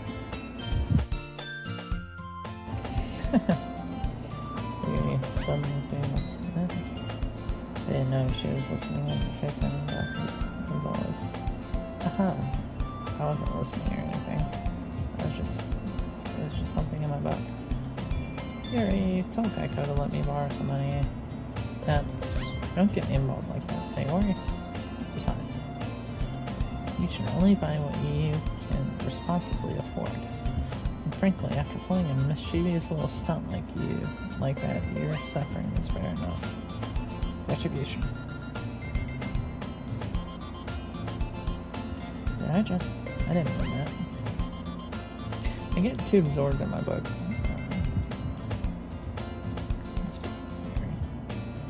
It doesn't happen much, but it's a fun sight, yeah. There's no way you can think that. You're right, though. I did something bad and now I had to accept the revolution. Retribution. That. Still, coming from you, Sayori, I guess that's a little devil inside of all of us, isn't there? Oh my gosh. Don't let her fool you. Sayori knows exactly what she's doing. After all, she told you she was bringing me to the club before she even told me. But you wouldn't have come if it weren't for cupcakes. I had to trick Natsuki into making them. Come on, give me more credit than that, Sayori. Pot. Gah. I don't know, or something smacks, so you'll hand her face and tumbles onto the desk. Ow. What was that? Cookie. Sure enough, it's a giant cookie wrapped in plastic. Sayori glances around. Is this a miracle? Just because I paid my restitution. Retribution. Actually, that one almost worked. I was just gonna give it to you. But then I heard you blab about my cupcakes. It was totally worth seeing your reaction, though. Natsuki! It's so nice of you. I'm so happy. Jesus. Sayori hugs the cookie. Jeez, just eat it, Sayori. Repeatedly tears open the wrapper and takes a big bite. So good. Clams her hands around her mouth. I bit my tongue. You're going through a lot over just one cookie. It's a bite of her own cookie. Your looks really good too, Natsuki. Can I try it? Cheese. Beggars can't be choosers. But yours is chocolate. Yeah, why do you think I gave you that one? Fine. So, I'm very happy you shared this one with me. Sayori gets out of her seat and smiles and wraps her arms around her. Jeez. I get it. Cookie's still in here and the scoop reaches into the nudge. Reaches up to nudge Sayori off of her. Sayori suddenly leans down and takes a bite out of Natsuki's cookie. Hey! Do you seriously do that? Uh-huh. Well, Sayori trots away to safety. Yuri and I laugh. Well, jeez. Such a concern. It's Monica. Can you tell Sayori? Suki glances around. Monica is in the question. Okay. Where's Monica anyway? Good question. Have any of you heard anything about her being late today? Not me. Yeah, I haven't either. It's been unusual. I hope she's okay. Of course she's okay. She's probably just had something to do today. She's pretty popular after all. You don't think she has a... I wouldn't be surprised. She's probably more desirable than all of us combined. That's true. Excuse me. Or sweet enough. Sorry. I'm super sorry. And there you are. I didn't mean to be late. You guys won't worry or anything. Monica chose to live over her boyfriend after all. You're so strong-willed. The boyfriend? What on earth are you talking about? Monica quizzically glances at me. Never mind that. What held you up anyway? Well, my last period today was study hall. To be honest, I kind of just lost track of time. That makes no sense at all. You would have heard the bell, at least. I must not have heard it, since I was practicing piano. I wasn't aware you played music at all, Monaco. I don't really. I kind of just started recently. And I've always wanted to learn piano. That's so cool. You should probably play something for us, Monica. Monica looks at me. Maybe once I get a little bit better, I will. Yay, that sounds cool. I'd also look forward to it. So, in that case, I won't let you down, Gakko. I didn't mean any pressure or anything like that. Don't worry. We're practicing a whole lot recently, and I'd really love the chance to share once I'm ready. I see. In that case, best of luck. Thanks. Sorry I didn't miss anything yet. No, not really. I chose to leave out Sayori's mysterious escapade. I'm sure Natsuki will end up explain to her anyway. It looks like everyone has already settled down, so you somehow already finished your entire cookie. Yuri's back to your broken out suit. He disappeared in the closet. Got code! Got code! Yuri suddenly comes up to me. I'm gonna get some supplies from the classroom. Want to come with me? Supplies? What for? Well, you know the festival's coming up. Me and Monica we're gonna make some posters and stuff, so I need to find some crayons and marking linguistics. Oh, I see. Sure, I'll go with you. Yay. Okay, Monica, we'll be back soon.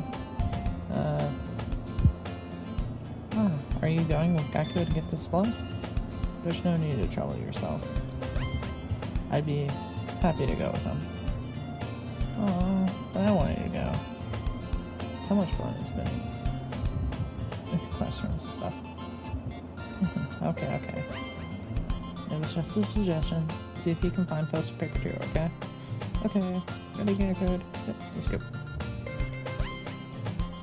There's a clubroom. I follow behind. There's crumbs and skips around the hallway. Honestly, it feels like I'm taking a kid to demolish them. Pleasure in the simplest things sometimes. Hey, sorry. What exactly are we doing at the festival anyway? I'm not sure how you would make it a bit out of the lecture. Me and Monica have it all planned out. Don't you worry. Is that so? Yep. We're gonna do a poetry performance. A performance? What kind? Well, everyone is gonna take turns on stage and recite their favorite poems. That sounds kinda dull. That good. You're not thinking about it the right way at all. It's not just about reading poems, it's about performing them. Like you say, the lines of the poem, like, between my feet, the last remaining flower beckons to me. I twist the stem, freeing it from its clinging roots, caressing the final joyous moment between my fingers. But to what ends have I summoned this joy? For now, when I look in every direction, the once prosperous field performing is but a barren wasteland. Like that. Sayori, how do I put this? I'm sure it's just me, but it's impossible for me to take it seriously when you talk like that. I'm working super hard on this, you know. I know. I just meant that it's pretty unordinary contrast to yourself. It's embarrassing, but I guess that means I'm doing a good job. Yeah, I guess so. I'm so excited. The festival's gonna bring in so much fun. Let's just look around the hallway again. Hey, Geico's classroom here is empty. Let's begin the mission. It's been a long time since I've spent time so like this, but in the end, yes, a chance one day. She's nothing but a ball of sunshine, drawing happy vibes from the world around her. It's a pretty nostalgic feeling for me. As the years went by, I began to hold myself up and learn more and more. So going adventuring with Sayori brings about a special sort of feeling I forgot I had in me. The two of us enter the classroom. Sayori heads straight to the closet. I follow. Let's see what we have in here. Crayons. Sayori pulls open a box of crayons off the shelf. They're the best friend too. They're kind of dirty though. Sayori starts pulling various crayons out of the box, reading the color names. Alright, that's one down. Don't get distracted. We still need to find... Wait, I'm looking for my favorite color. Fine. Then at least move aside so I can look for the post paper. I checked one by accident. Smack. She fucking smacked her head off the desk. Gah! Sarah bends over and smacks her forehead right onto the shelf. Jesus. She falls to the floor and the crayons spill all over her lap. Ow. You okay? My forehead. Sarah clutches her forehead. Jeez, Sayori. It's just like you, isn't it? Come on, let me see. Sitting on the floor, I grabbed her by the waist and pulled her out of the closet. You have to move your hand, Sayori. It hurts. Let's do it for a second. What the fuck is this? Yeah. Got a little bit of a goose egg there, I see. Oh yeah, right there. Sayori slowly releases her hands from her forehead. I gently brush her rings to the side. Ow. Sorry. There's a huge red mark on the center of her forehead. The bump is starting to form. And it's gonna swell up. I should find these eyes. Kaiko, where would I even find first this time? I guess I could drink. I guess a bowl drink would do. You don't have to. I'm fine with looking like a unicorn. Even wincing from the pain, Sori makes a silly joke. What are you saying? I'll be right back, okay? Okay. I pat Sayori on the shoulder and run out into the hallway. I locate the nearest vending machine. What should I get? Doesn't really matter since I'll be using a nice vending. I know Sayori liked apple juice, so I purchased that one. In just a moment, I'm already returning to the classroom where I left Sayori. She has one palm on her forehead and using her other hand pumps and scoop crayons back into the box. At least they're already in the wrong spots before I spilled them. So we're here. I hand Sayori the bottle of apple juice. It's nice and cold. Sayori opens the cap and starts drinking from it. Sayori, what are you doing? It's for your forehead, idiot. Ah, sorry, I forgot. How hard did you hit your head? Sayori places the bottle against the bump on her head. Poor Sayori. It stings. Just bear with it. I'll feel better soon. Looks like you cleaned up most of the crayons. So that's good. Hey, Geico. This kind of reminds you of growing up, doesn't it? What do you mean? You know how I used to play outside all the time? I would always try to keep up with you. You were kind of oblivious in some ways. Like, I usually fell behind or had trouble climbing on the things you did. But sometimes when I tried to do things I couldn't, I would get myself hurt. I'd fall and scrape myself up or get a bump, and I would start crying really bad. Really hard. And you would rush over as quick as you could. You would try really hard to get me to stop crying. It was almost like you blamed yourself and were afraid of getting in trouble with someone found out. Even though it really wasn't your fault at all, you know. Did I really do that? Yeah, you don't remember? Come to think of it, maybe I do remember a bit. I guess I was always so focused on my games that I didn't pay enough attention to you. So in a way, it was my fault. Kind of like this time, too. If I wasn't rushing you out of the closet, you probably wouldn't have hit your head. Like out. I don't think you realize that you're always thinking about other people. Even after all these years, you're rushing to help me, even though I'm just being clumsy. You're really a sweetheart. Don't call me that. I don't really do this kind of thing all the time. I guess when it comes to you, it just feels natural. Before you even know it, I'm treating you like that. I guess that's what happens when you've been friends for so long. Really? Maybe you're right. Geico? I'm so glad that's nothing. I'm so glad that nothing's changed between us. Do you think it'll be like this forever? Forever. If I'm honest to myself, there's no telling where we'll each end up for college or after that. So it wouldn't be fair for me to make any promises, but, well, I hope so. It's been this long already, right? I can't imagine you ever changing, so my hopes are up. I'm so happy. Sayori has a whimsical expression in her eye. We remain silent for a moment. She's so silly and clumsy on the outside that when I see her deep in thought like this, it makes me not want to disturb her. I guess we should get back. I don't want to worry Monaco. You know, good luck with that. She's gonna see your forehead anyway. Not if I hide it under my bangs. Ah! She closes your forehead again. Don't stand up so fast after hurting yourself. Yeah. Well, I guess it's too late now. Anyway, let's go. Come on, Trooper. Dance, I had to bump without much success. In a moment, we make it back to the club room. Yep, everyone's about to. Oh, you're back. Good timing. I was about ready to start with sharing our poems. Oh, Sayori, your forehead. She's fine. Don't worry about it. I was playing with the crayons back before I headed to the shelf.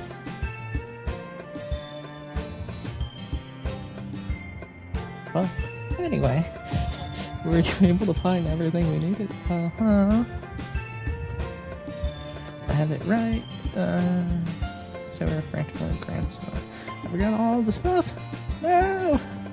Calm down, Sayori. I have it all right here. I found the poster page here. Sounds like you ended up doing all the work, I code. Oh well. Sayori. I failed to come up with this. I made it an adventure. Yeah, that. Okay. I'll start working on the posters tonight. Me too. Okay, everyone. Are you ready to show your poems? Guess I should grab mine. After making sure the crayon book was closed down, I returned to my seat. It will be nice. We'll do Sayori. Echoed. I really love your poems. I can't believe you hiding these from me. I'm not hiding any.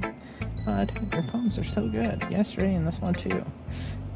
You can't tell me you haven't done this before. I mean, you're really the one who feels that way, so... No way.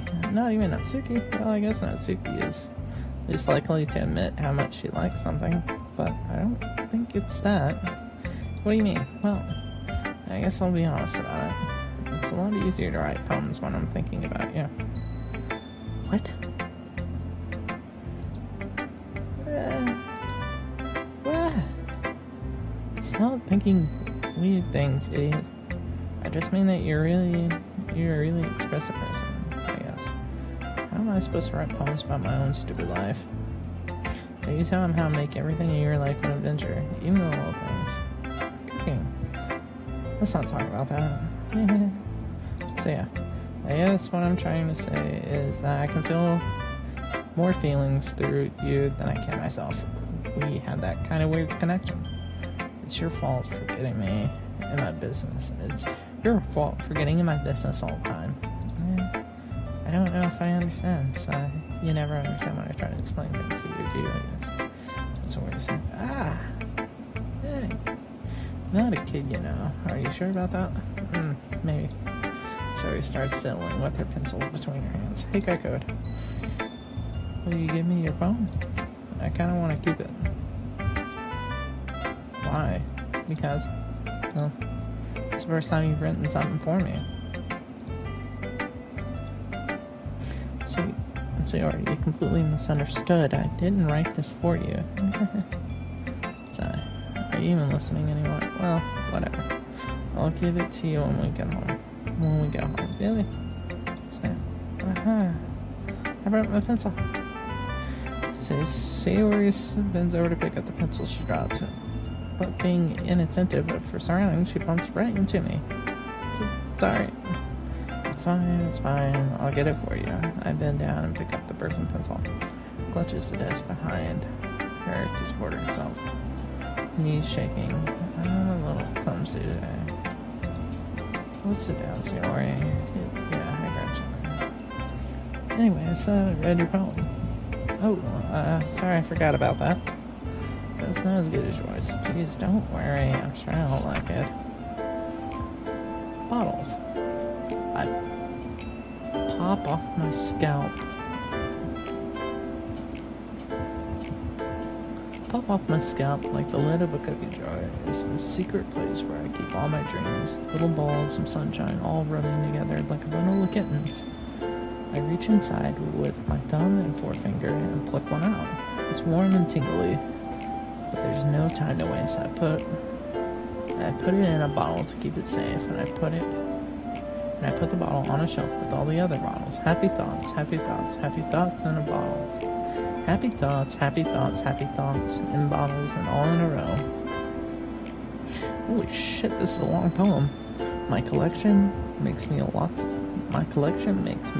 friends. Every bottle a starlight to make amends. Sometimes my friends feel a certain way.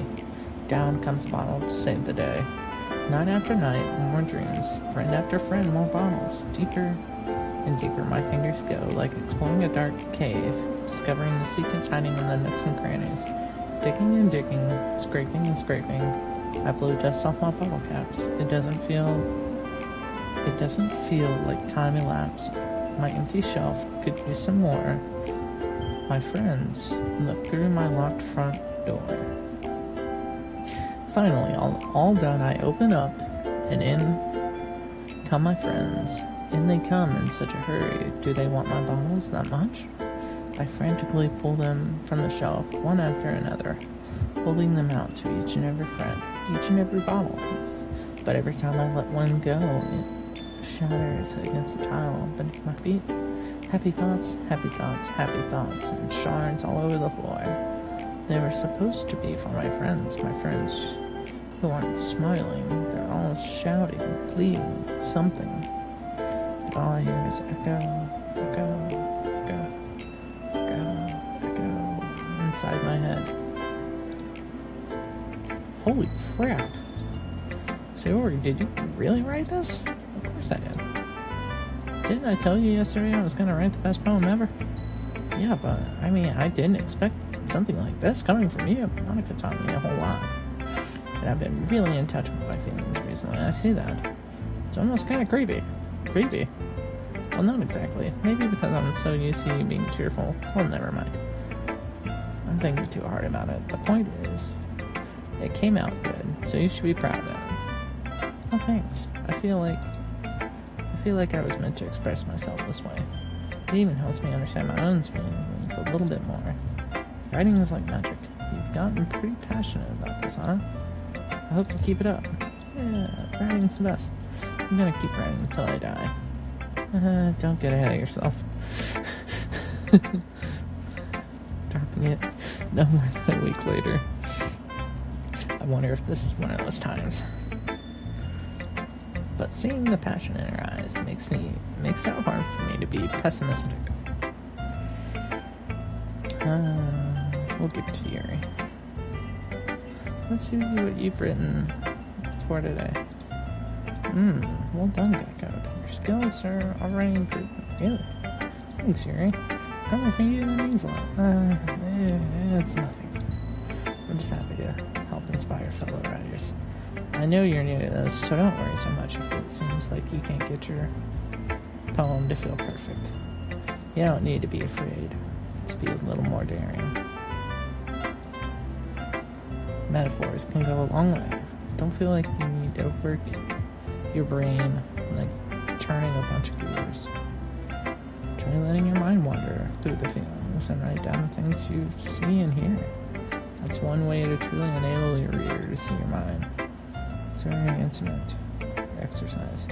I see. It's a really interesting technique. Thanks for sharing. I have an example of that if you'd like to read it. Of course. Is this the poem you wrote for today? Yuri nods and tenderly hands me the poem. The raccoon. It happened in the dead of night while I was slicing bread for a guilty snack. My attention was caught by the scuttering of a raccoon inside my window. That was, I believe, the first time I noticed my strange tendencies as an ordinary human. I gave the raccoon a piece of bread, my subconscious, well aware of the consequences, well aware that a raccoon that is fed will always come back for more. The enticing beauty of my cutting knife was the symptom. The bread, my hunger, curiosity, the raccoon, an urge. The moon increments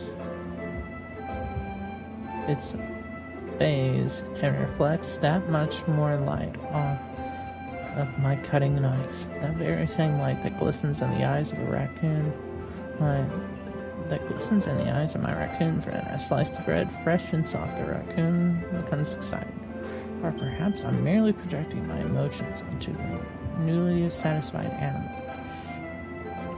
The raccoon has taken to following me. You could say that we've gotten quite used to each other. The raccoon becomes hungry more and more frequently, so my bread is always handy. Every time I brandish my cutting knife, the raccoon shows me its excitement. A rush of blood. Classic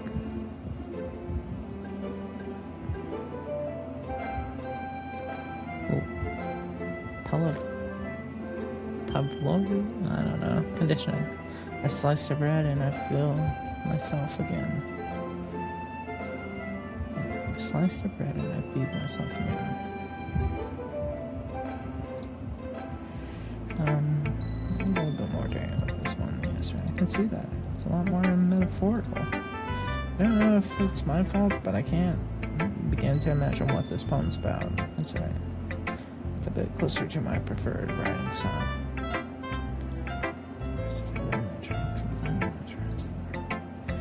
Yeah, if I take it at face value, then I can't even figure out what it's supposed to mean. Well, I think it's something that different people can relate to in their own way. I wanted to express the way it feels for me to indulge in my more unusual hobbies.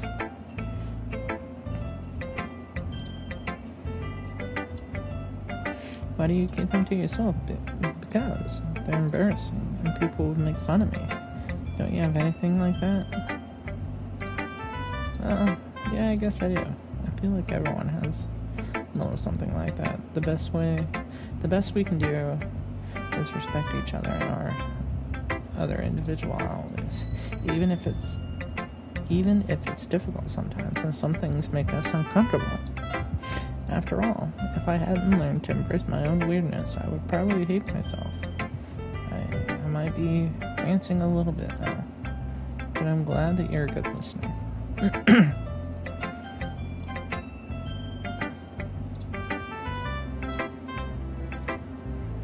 Well, yeah, I can tell you're a little more daring with this one, but you're really not good enough for that yet. Fuck that. That may be true, but I wanted to try something different. I'm still figuring this all out. I mean, I always like poems that aren't trying too hard. I hate when people try to sound fancy or add more meaning just by using annoying and complicated language. Just make it simple, cute, and to the point. Yuri's head over heels for all this cryptic nonsense, but I see right through that bullshit. Making your reader look so hard for all this deep meaning is just an excuse to have no meaning at all. Well, everyone has their own opinion. But my opinion is the best opinion. I'm sure you figured that out already. Anyway, here's my point. Maybe you'll learn something. Amy likes spiders. You know what I heard about Amy? Amy likes spiders. Icky, wriggly, hairy, ugly spiders. That's why I'm not friends with her. Amy has a cute singing voice. I heard her sing my favorite love song. Every time she sang the chorus, my heart would pound to the rhythm of the words. But she likes spiders. That's why I'm not friends with her. One time I hurt my leg really bad.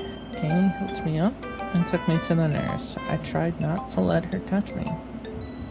She likes spiders, so her hands are probably gross. That's why I'm not friends with her. Amy has a lot of friends. I always see her talking to people. She probably talks about the spiders. What if her friends start to like spiders too? That's why I'm not friends with her. It doesn't matter if she has other hobbies. It doesn't matter if she keeps it private. It doesn't matter if it doesn't hurt anyone. It's gross. She's gross. The world is better off without spider lovers. And I'm gonna tell everyone. Jesus. Not bad, right? A bit longer than yesterday. Yesterday was way too short. I was just warming up. I hope you didn't think that was the best I could do. No, of course not. Anyway, the message is pretty straightforward in this poem. I doubt I have to explain it. Sometimes you can explain complicated issues with simpler analogies. And if it helps people realize how stupid they're being, anyone would agree that the subject of the poem is arrogant. Do you know people like that? Of course. It's about how everyone thinks that doesn't matter. It can be about anything. I wrote it to be easy to relate to. Everyone has some kind of weird hobby or guilty pleasure. Something that you're afraid if people find out, they make fun of you for it and think less of you. And that just makes people stupid.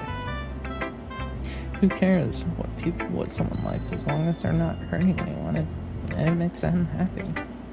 I think people really need to learn to respect others for liking weird things. It's funny. Yuri wrote about something similar today. Huh? Do Did you say Yuri? Yeah, she said her poem was about an unusual hobby of hers. I didn't really get it, but she said something similar to you, that people shouldn't make each other feel insecure about those things. Really? I mean, Yuri's pretty weird, so I wouldn't doubt that she has some weird hobbies. Not that there's anything wrong with that. It's not like I would judge her or anything. Let's see if you had trouble finding words. I guess I should try not to be so mean to her. If she feels insecure about her weird behaviors and stuff. I mean, I always hate people who make me feel insecure, and Yuri made me feel insecure yesterday. But the way you put it, it sounds like she's learning her lesson. Well, I would say so. Even if her writing style is really different, I'm sure she'll appreciate the message in the poem. It's what I do best, after all. I don't like writing unless there's a good message to take away from it. Like conveying emotions is important to make people think, not just feel. Remember that. I'm gonna write a good one for tomorrow too, so look forward to it. Thank you. Hi again, Geico. How's the writing going? Alright, I guess. I'll take that, as long as it's not going bad. I'm happy that you're applying yourself. Maybe soon you'll come up with a masterpiece. Haha, I wouldn't count on that. You never know. Want to share what you wrote with me today? Sure, here you go. I give my poem to Monica. Alright, it's pretty good. It makes me think of Sayori, like the other one that you wrote. You two are like dynamic duo. That's kind of exaggerating it. Yeah, probably. But you do spend a lot of time with her, even in the club, don't you? Then again, I don't blame you for being a little shy. I'm not shy, it's just... I'm just teasing. I know it takes a bit of time to make friends with everyone, but Yuri and Natsumi are super interesting people, so don't be afraid to give them their share of time. And you can talk to me every now and then, too. I'm not, like, unapproachable or anything, am I? Oh, no, it's nothing like that. I'm just still getting used to being here, that's all. Yeah. I'm sorry if I was putting pressure on you or something. I really didn't mean it like that. No, don't worry. I get what you're saying. Well, alright. But anyway, you want to read my poem now? I like the way this one turned out, so I hope you do too. Alright, let's take a look. Oh, God. Save me. The colors, they won't stop. Bright, beautiful colors, flashing, expanding, piercing. Red, green, blue, an endless cacophony of meaningless noise. The noise, it won't stop. Violent, grating waveforms. Squeaking, screeching, piercing. Scene, cuisine, tangent. Like playing a chalkboard on a turntable, like playing a Bible on a pizza crust. An endless poem, meaningless. Load me.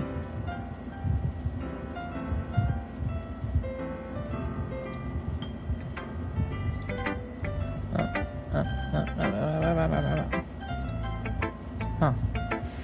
It's even more abstract than your last one. I guess it's just the way I write. I'm sorry if you don't like it. No, I never said that. It's just a kind of thing I've never really seen before, I guess. I kind of like playing with my space on paper.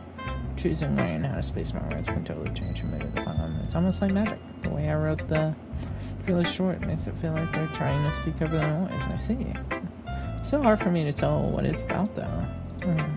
Sometimes asking what a poem is about isn't the right question. A poem can be an abstract as a physical expression of feeling, or a conversation with the reader. So putting it that way, not every poem is about something. Anyway, here's Monica's writing tip of the day. Sometimes you'll find yourself facing a difficult decision. When that happens, don't forget to save the game. You never know when you might change your mind, or when something unexpected may happen. Wait, is this tip even about writing? What am I even talking about? That's my advice for today. Thanks for listening. Okay, everyone, we're all done reading each other's poems, right? I have something extra planned today, so if everyone can come sit in the front of the room, it's got the festival, well, sort of. Do we really need to do something for the festival? It's not like we can put anything good in a few days. We'll just end up embarrassing ourselves instead of getting any new members. That's what's our mind as well. I don't really do well with last minute preparations. Don't do too much. We're going to keep it simple, okay? We don't need much more than a few decorations. So I already have been working on the posters and I've designed some pamphlets we can give out during the event. Okay, that's great and all. But that doesn't tell us what we're actually going to do for the event. Oh, sorry, I thought you heard about it already. We're going to be performing. Manuka, yeah. We're going to be having a poetry performance. Each of us going to choose a poem to recite during the event. But the cool part is we're also going to let anyone else come up and recite poems too, and Sayori's putting it on all the posters in case anyone wants to prepare ahead of time. Sayori, who's been coloring a poster, holds it up for us to see. Are you kidding me, Monica? You didn't already start putting those posters up, did you? Well, I did. Do you really think it's a bad idea? Well, no, it's not a bad idea, but I didn't sign up for this, you know. There's no way I'm going to be performing in front of a group of people like that. I agree with that, Suki. I could never in my life do something like that. Imagining it, Yuri shakes her head in fear. Guys, no, Sayori. I understand where they're coming from. Remember that Natsuki and Yuri have never shared their problems with anyone until just a couple days ago. It's a lot to ask them to recite their problems out loud to a whole room full of people. I guess I kind of overlooked that. So I'm sorry.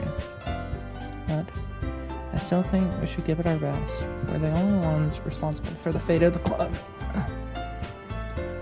If we start this event and each put on a good performance, then it will inspire others to do the same. And the more people who perform, the better we'll be able to show everyone what literature is all about. Yeah. It's all about expressing our feelings, being intimate with yourself, finding new horizons, and having fun. That's right. And it's those reasons that we're all in the club today. Don't you want to share that with others to inspire them to find the same feelings that brought you here in the first place? I know you do. I know we all do.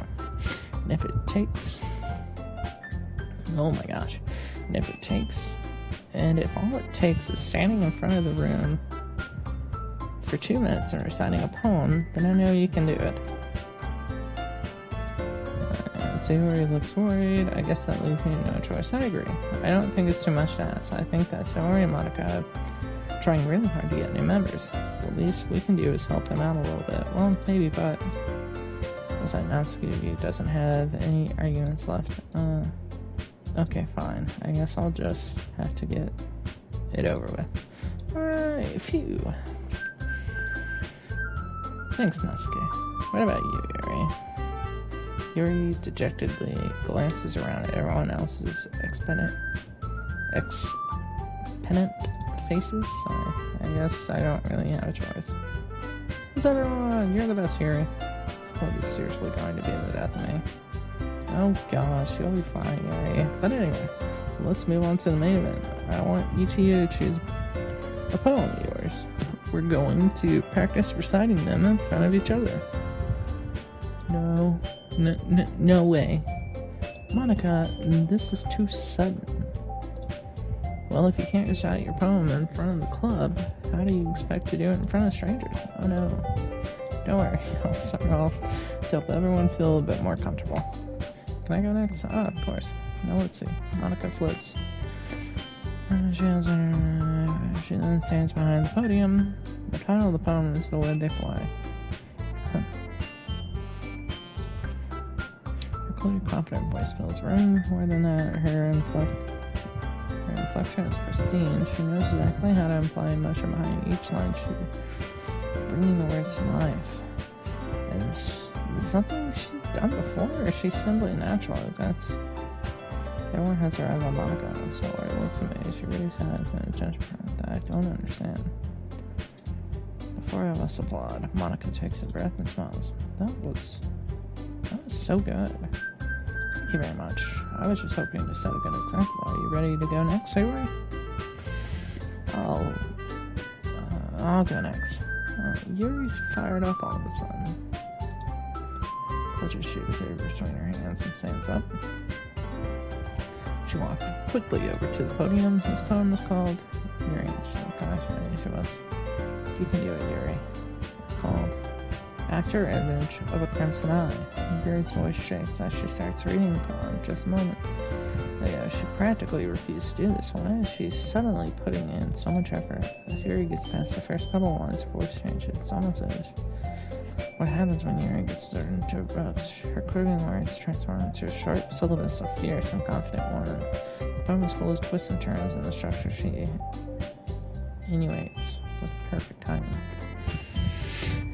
This must be a rare glance into the whirling fire Yuri keeps concealed inside her head. Suddenly she's finished. Everyone is stunned. Yuri steps back into reality and glances around her as if she's bewildering in her eye. It's up to me to save this situation. I'm the first to start applauding. Everyone doing the door. We get Yuri the recognition she deserves. It's not like we didn't want to applaud her, but we were caught so off guard that we must have forgotten. As we applaud, Yuri holds the poem to her chest and rushes back into her setup. Thank you for sharing. Looks like Yuri's down for the count. Okay, guess I'm next then. So he hops out of the chair and cheerfully walks onto the podium. This one's called My Meadow. Sorry, I giggled.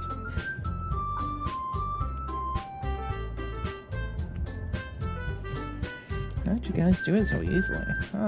Try not to think of it like you're reciting to other people. Imagine you're reciting it to yourself like in front of a mirror in your mind. It's your poem, so it'll come out best that way.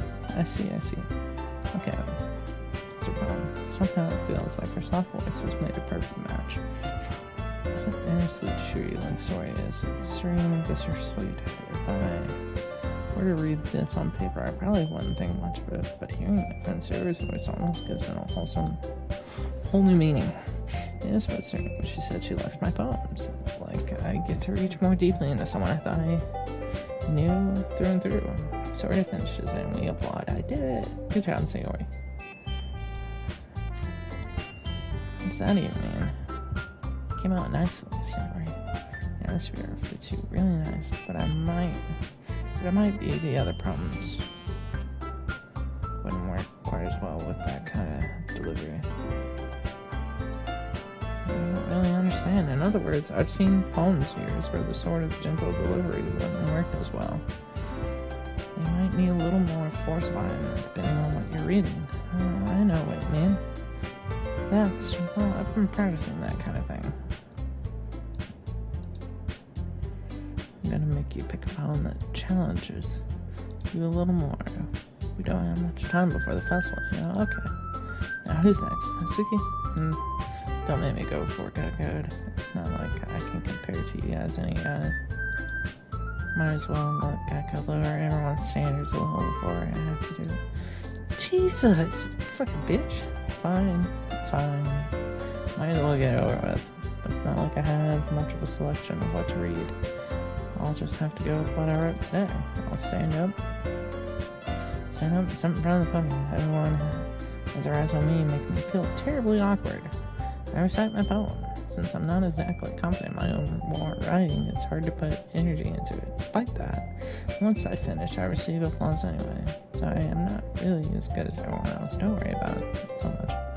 I think it's less about the abilities and more about your lack of confidence in your writing. It's something that'll prove over time, though. Yeah, alright then. Yeah.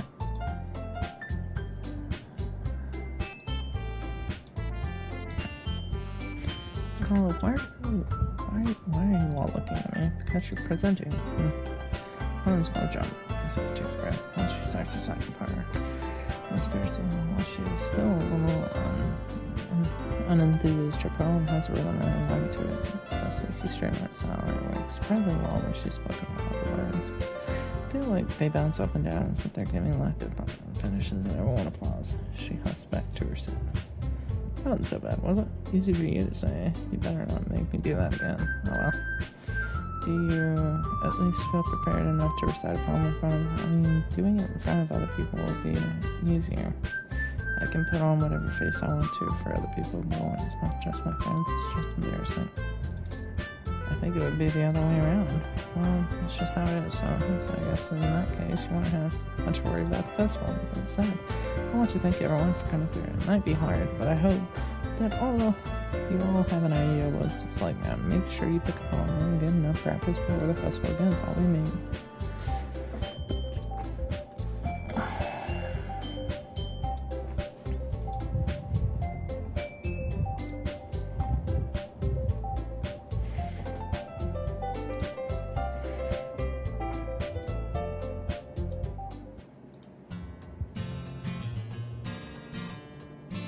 Let's try to write poems for it as well. It's been working.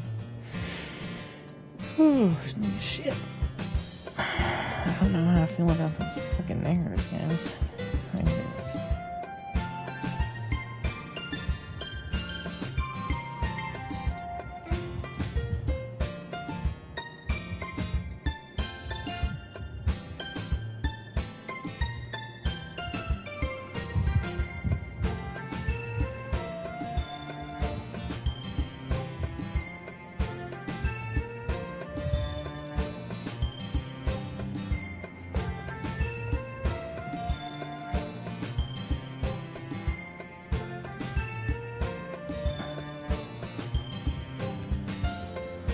Yeah, sorry. Sorry, I was supposed to know. I don't want to. I was thinking I was like, I'll get to. So let's just say that one day Yuri asked. So let's just say that one day Yuri asked if I'll come with you. Huh? What would you do? What kind of question was that?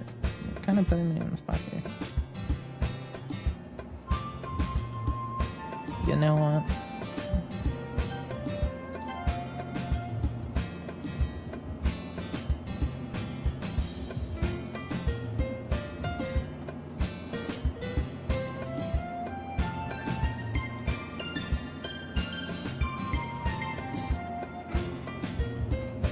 I wouldn't just ruin that for you.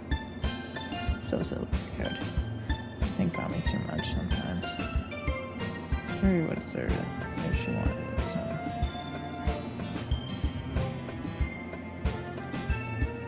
I can't figure you out sometimes, sorry.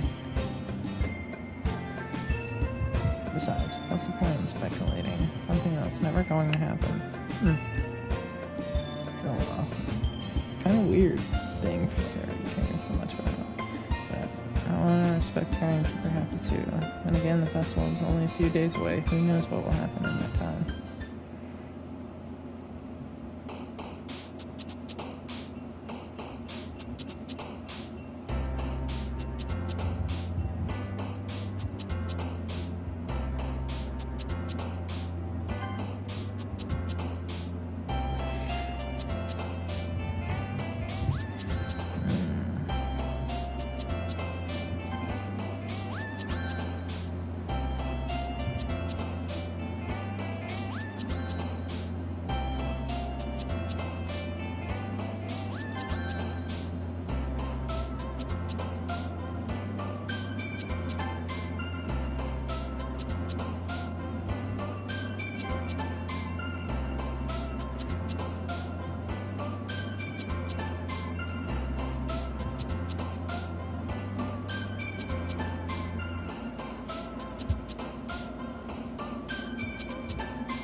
Mad, uncontrollable judgment, memories, analysis, heart, whirlwind, hair, misery, say war one. Comfort, scars, bunny, puppy, fantasy, valentine, pink, socks, shopping. Heaven sent, landscape, intellectual, imagination. Entropy, song, forget, rain cloud. Headphones, journey, nightgown, daydream, anger, dodoki doki. Raindrops despise, bubbles explode. Massacre, ambient, tears, alone, games, whistle, peace, death, agonizing sin. Love, cry, unstable, incapable, amazing, fickle, disowned, strawberry, marshmallow. Candy, sunset, rose, tragedy, vertigo, family, sparkle. Say vertigo. Fireworks, disarray, charm, warm, lust, MPQ. Broken, encouragement, clumsy, bouncy, skipping, party, chocolate, email, skirt. I'd say bouncy. Holiday, dazzle, war, beauty, papa, determination, shiny, fireflies. Say fireflies. Vanilla and birds, vacation, adventure, electricity, jump, parfait, dream. Or write about our dreams. I'm the last one here again, don't worry. I just walked into. Yeah. Determination, starting this club and now picking up, you know? Well, maybe not determination, but I guess passion. Remember that club wouldn't be here if it wasn't for all of you. I'm sure happy that you're all willing to help me out. I can't wait for you this one. It's going to be great. Remember about yesterday, just, yeah. There's a whole day of school where we get to play and eat and all kinds of delicious food. Sound a little bit like Sayori all of a sudden. Do they usually have fried squid? Squid. It's a pretty specific thing to look forward to. Oh, come on. Are you saying you don't like squid? You of all people? Say I don't like it. Besides, what do you mean by you of all people? It's right in your name.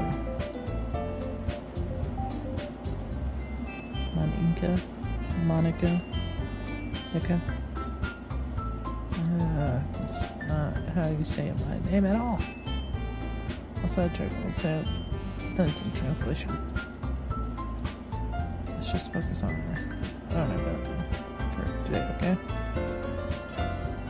Your reactions aren't as fun as Yuri's or Sari's anyways. Excuse me? Where's Sari? Yeah.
But this time when I asked her, she was really dismissive. Sorry, I know it's not your fault, but I just wanted to ask if you knew anything, so I'll drop it now. No. It's important to me too. I mean, I'm also friends with her. She cared about the well-being of the club members, you know. Maybe I'll try talking to her myself. You sure about that? She seemed like she wanted to be left alone. Are you sure? I don't have time bringing it up with a person of interest. Person of interest? What do you mean by that? I'm saying that maybe the thing on our mind is you, Code. Hey. How on earth would you come to that conclusion? Well, I probably shouldn't say too much, but be more than anything else, you know? It's much ever since you joined the club. It's like an extra light is turned on inside of her, you know? It's always like that. She's always been full of sunshine. It's not any different now than it always has been. So funny, Gecko. Have you thought that maybe you're always seeing her as cheerful because that's how she is when she's around you? I said too much. I'm sorry. What do I know anyway? I didn't mean to jump to conclusions, so you should just forget about what I said. I'll try to talk to her, so try not to think about it for now.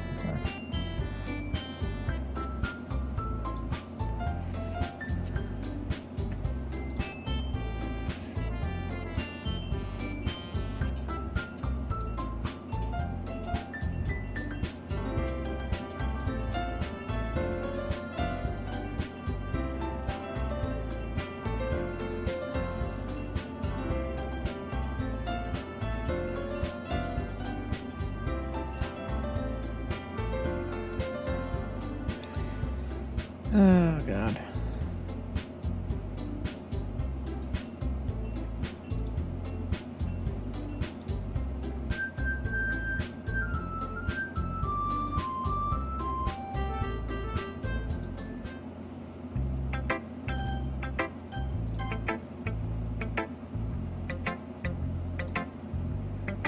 This is your best one so far. It's really, really nice, Gecko. Thanks. It's okay. Alright. Everything is fine. Maybe I'm just a little tired today. You want to take a nap or something? No, that's silly. Don't worry about me, okay? I only want to see smiles on your face. Alright, okay. Still a little surprised. I really thought you would try writing your problems like the way Yuri does. Or even Natsui. But in the end, you're the one who likes this one the most. Why? You don't want to get closer with everyone else? Wait. Of course I do. That doesn't mean I need to try so hard to impress them. I still understand you the most, anyway. I know you have to sometimes put up with me. And I have to sometimes put up with you. But we have a wavelength of something. And this is how the poem came out. Sometimes I feel like you're the only exciting thing in my life. Oh shit, son. So sometimes it's just easier to write when thinking about you. Too, right? And no. I don't deserve this. You're too nice to me. Why are you doing this? If you had fun with everyone else instead, this would be so much easier. So don't worry.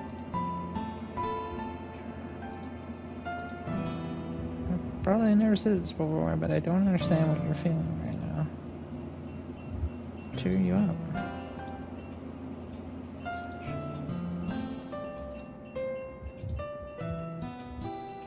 It's just a little rain cloud. I'm sorry you had to see that.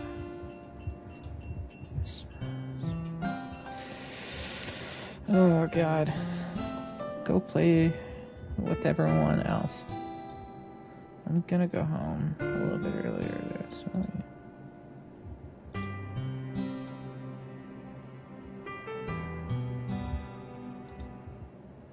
What the fuck?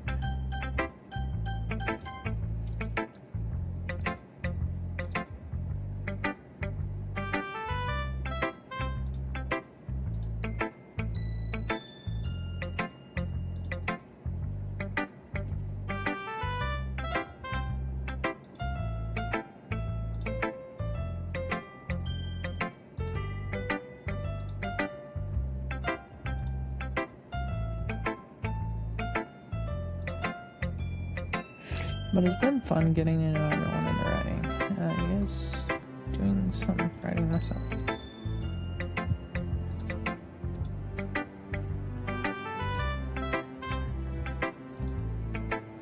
doesn't matter if you're a good writer.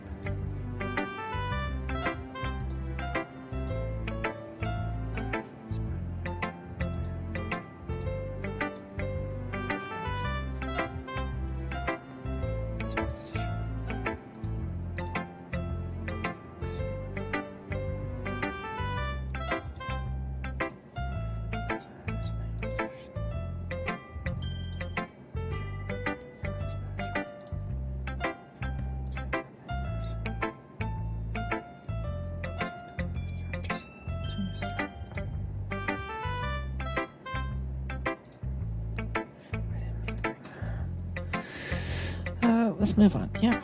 All right. Yeah. Do you want to share your phone? Okay. Yeah. Beach.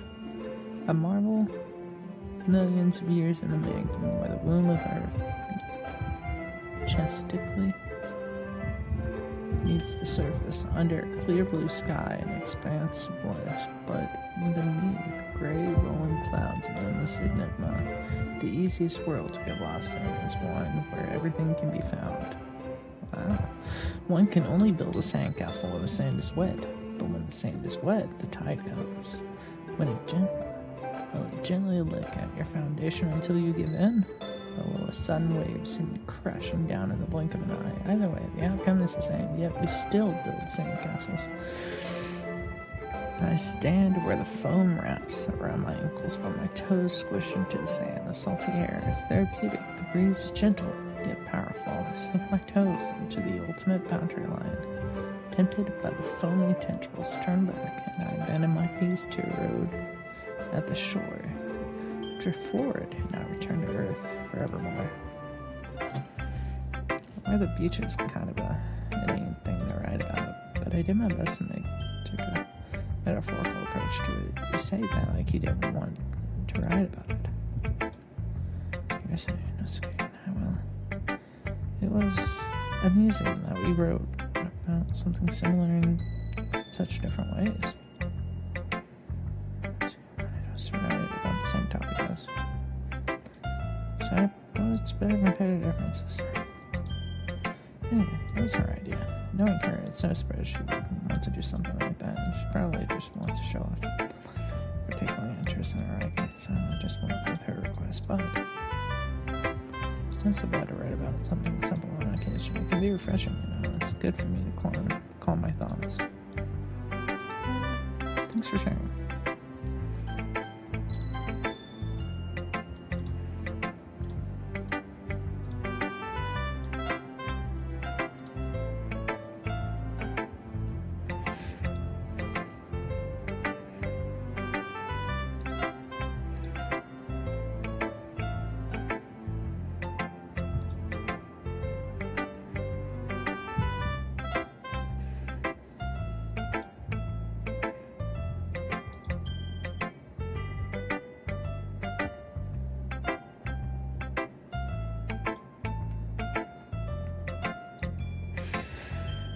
I was a little unnecessary, but think of it this way: if it weren't for me, she probably would just fly away, letting go of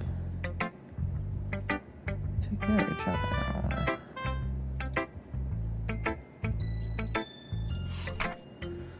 I'll be your beach. Your mind is so full of troubles and fears that diminished your wonder over the years, but today I have a special place to beach for us to go. A shore reaching beyond your sight, a sea that sparkles with brilliant light. The walls in your mind will melt away before the sunny glow. I'll be the beach that watches your worries away. I'll be the beach that you daydream about each day. I'll be the beach that makes your heart leap in a way you thought had left you long ago. Let's bury your heavy thoughts in a pile of sand, bathe in the sunbeams, and hold my hand. Wash your insecurities in the salty sea, and let me see you shine. Let's leave your memories in a footprint trail, so you set you free in a windy sail. And remember the reasons you're wonderful when you press your lips to mine.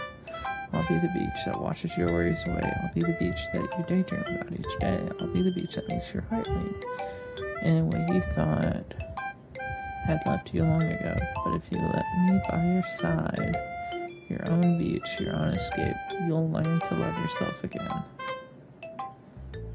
Damn. Oh, check.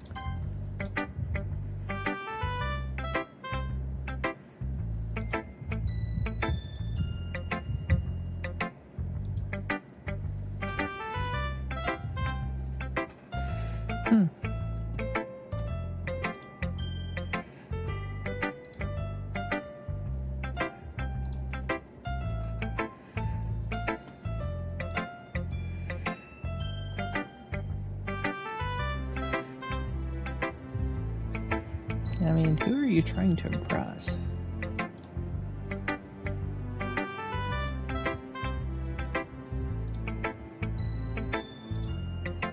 Yeah.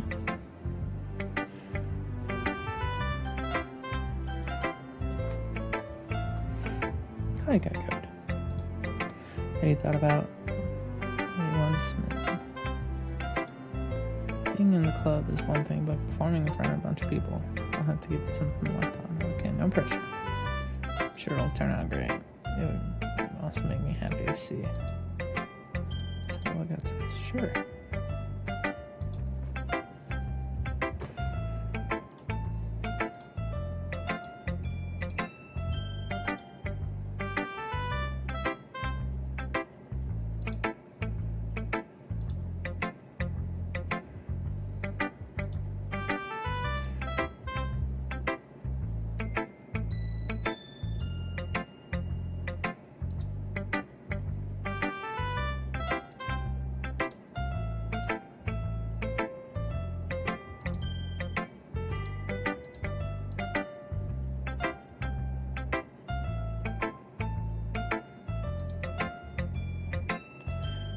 I've been treating her like I always do. Alright, I'm just making sure. I know how much you care about her. It would be terrible if something bad happened to her, so keep an eye. Why do you keep saying that? It would be terrible if something bad happened to her, so keep an eye on her. Ever since you joined the club. What could have happened all of a sudden? Well, never mind. This really isn't the time to be too.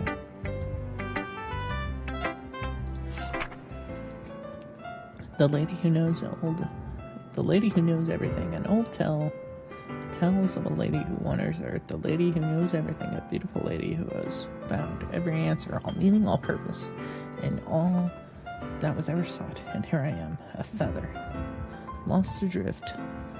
The sky, victim of the currents of the wind. Day after day I search with little hope, knowing legends don't exist.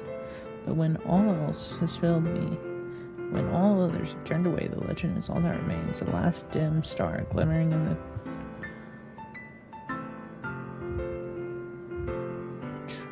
truelit sky. Until one day the mind ceases. Until one day the wind ceases to blow. I fall, and I fall and fall and fall, even more, gentle as a feather, a dry quill, expressionless. But a hand catches me between the thumb and the hand of a beautiful lady. I look at her eyes and find no end to her gaze. The lady who knows everything knows what I'm thinking. Before I can speak, she responds in a hollow voice. I have found every answer, all which not to nothing. There is no meaning, there is no purpose. We seek only the impossible. I am not your legend. Your legend does not exist. And with a breath, she blows me back afloat, and I pick up a gust of wind. No. Okay, answers. It was kind of on mind.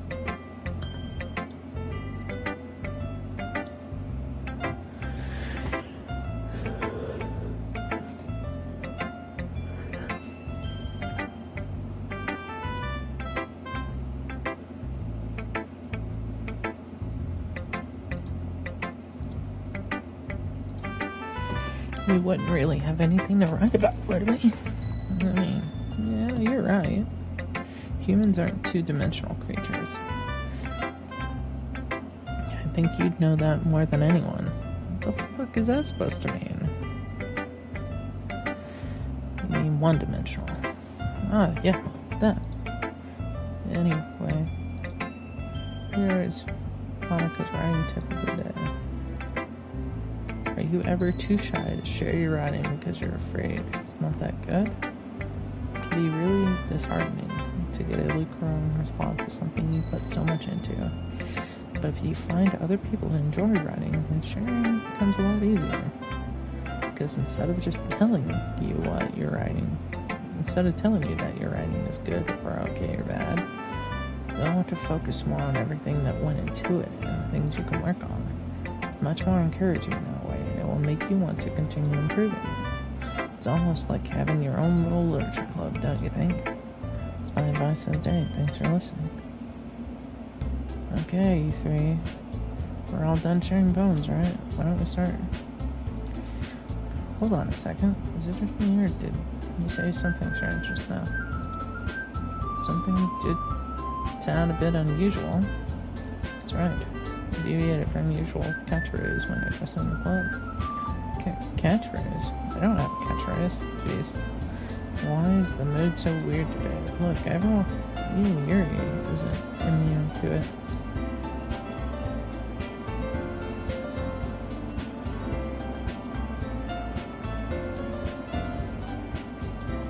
Look, the only thing different is that Sayori isn't. Seeing as you're right, Say. Always helps lighten the mood a little bit, doesn't she? It's almost like everyone's balance is thrown off when she's not around. Where the heck does she run off to anyway? I think she wants to be. Decency. Oh, come on. I'm not doing too well on that home really. Is that so? I hope she's alright. Seriously? Out of all the times to go home, to not go home with her, you pick the time she's not feeling well. So much for you two being all lovey-dovey. No. First of all, stop misunderstanding my friendship with Sayori. And second, she's kind of been avoiding me today, so I don't want to force it. Well, calm down, guys. I talked to her earlier and everything is fine. What did she say? Anyway, we need to figure out the rest of the festival. So, let's decide what everyone will be doing this weekend.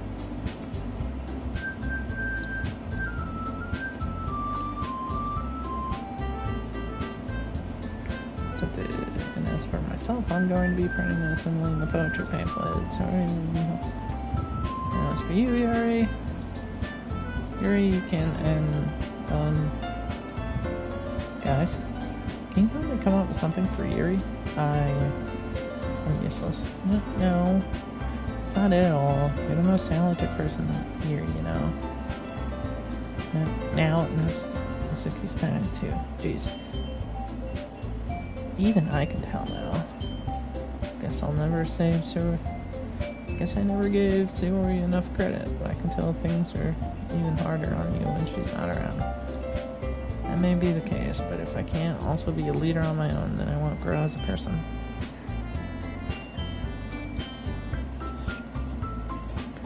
Oh, the atmosphere. Atmosphere. I love atmosphere.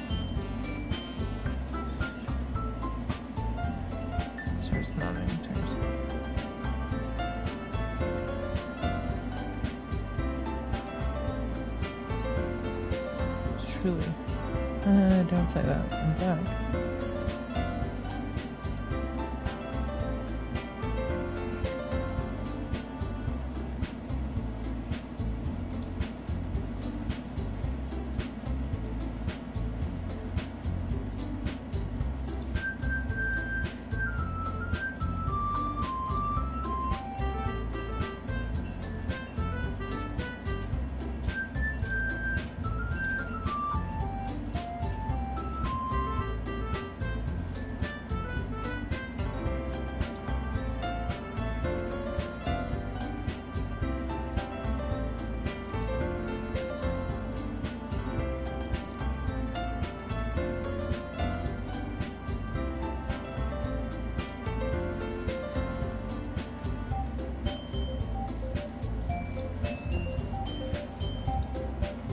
He may be more suited to assisting with decorations.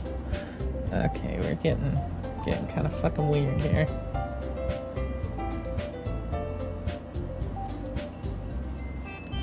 I'm not gonna be able to make a few decorations. Sounds more like you're just making excuses for Geico too. What are you saying? No!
Excited may not be the right word, but I suppose I'm looking forward to it a little bit.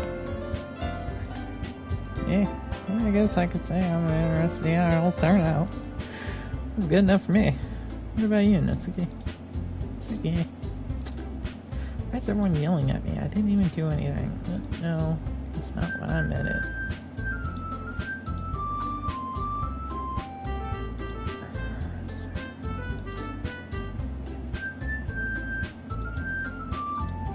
Your cupcakes are the best cupcakes I ever had. They're really well with nothing that I do in the event will compare to that, so... Okay, why are we having this argument? So, I get it. I'm kind of surprised, though. Why? The one acting immature. I already know that. But you're trying to cheer me up all of a sudden.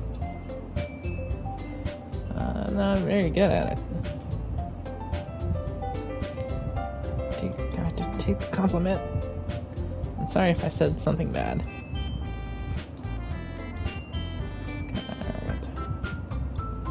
She's already had trouble trying to cheer someone up. Seems to be out of her comfort zone.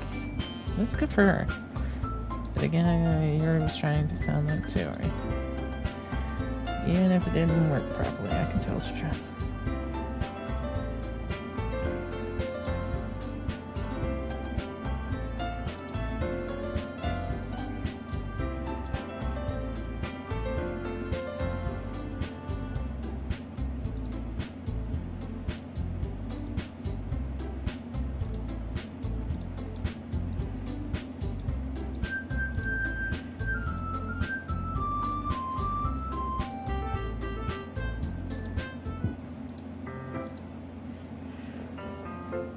What the f*** do you want? Sorry. I realize I don't have any way of contacting you this weekend. Oh, good God, we're gonna exchange phone numbers. Alright, I can't believe I slipped my mind. Should I give you my phone number? That's my yes. Alright then. Alright. I'll be stopping by your house on Sunday. My house? Is that a problem? No. I just thought I would be the one going to your house. I suppose that makes sense. But if you don't mind, I think I would prefer going to your house. Okay, in that case, it won't be a problem. I decided not to press you around the reason. It's not like it shouldn't matter either way, so I'll just need to make sure my room is clean. I hope I manage to make myself useful in some way. Not nearly as creative as you are. Don't underestimate you. I think that will make a very productive team, even if you only chose me because you felt bad or something. You don't actually think that, do you? I don't. No. Told to come up with any other reason you may have chosen me. And that's common sense. I choose to help you because that's what I want to do. But Gary, you're overthinking this. You wanted me. And you're overthinking, right? I didn't realize. I'm telling you, I want to. That's all there is to it. Do you believe me? She looked straight into my eyes for a while. I believed. So I turn around and the earphone says, no, relax, her expression. He's not there. Yeah, I am too.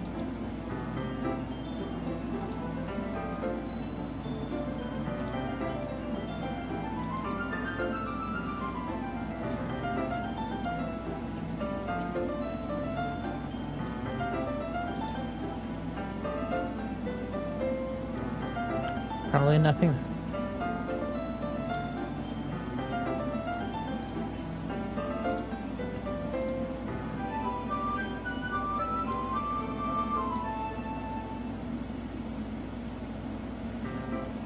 It's already Sunday. I've been getting increasingly anxious about Yuri's upcoming visit. I keep telling myself there's no reason, but it doesn't help much. Yuri is clearly an introvert and also an intimate person in general. There's no doubt she'll open up a little bit when it's just the two of us. We've been texting occasionally. She was extremely apprehensive at first, but it wasn't long before I was already learning more about her. But putting Yuri aside, I haven't heard thing from Sora since she left the club early the other day.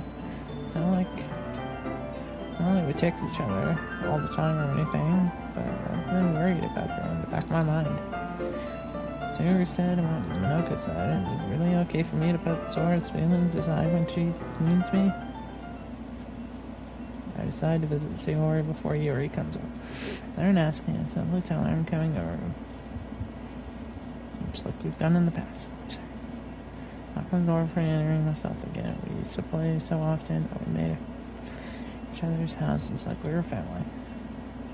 Now it's quiet. Sayori isn't anywhere on the first floor, so she's up in her room. It's already strange of her not to run down and greet me. I head up to her bedroom when I finally find her. Sayori? Okay, good. I sit down in her room, Sayori forces a smile, but it's easy to tell she's different. You haven't come over there like this in a long time, have you? Guess you're right. It's been a long time. And it really has changed, hasn't it? I also recognize the same stuff down as a wall decorative. If you come over more often, it wouldn't be a mess. I'll end up cleaning it for you. How come you suddenly wanted to come up? I'm supposed to see Yuri today? How do you know that? Yeah, but how do you know that?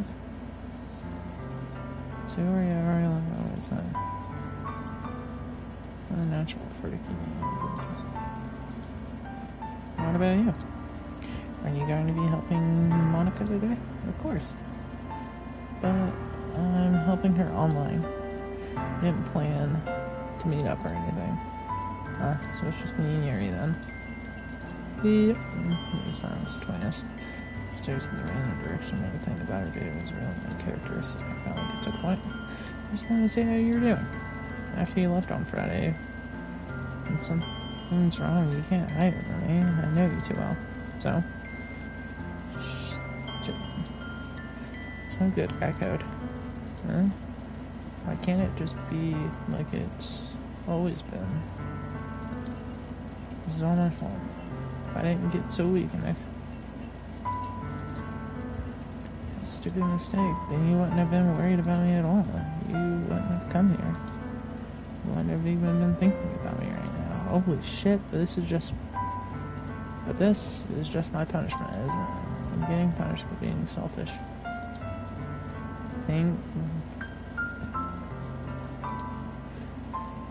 Just wants to torture me. Sayori, what on earth are you saying? Are you listening to yourself? I know something happened to you. There's no other explanation for you to be like this. So tell me already. Until I know, I won't be able to stop thinking about it. You really put me in a trap, Echoed. But you're wrong. Nothing happened to me. I've always been like this. You're just seeing it for the first time. Seeing what? What exactly are you talking about? You're really just going to make me say it, aren't you, Guy Code? So no choice this time. The thing is, I've had a really bad depression my whole life. Did you know that? Why do you think I'm late to school every day? Oh. Damn. Well, I'm kind of a jackass. Because most days I can't even find a reason to get out of bed. Jesus. What reason is there to do anything when I fully know how worthless I am? Jesus. Okay, we're getting dark. Why go to school? Why eat? Why make friends?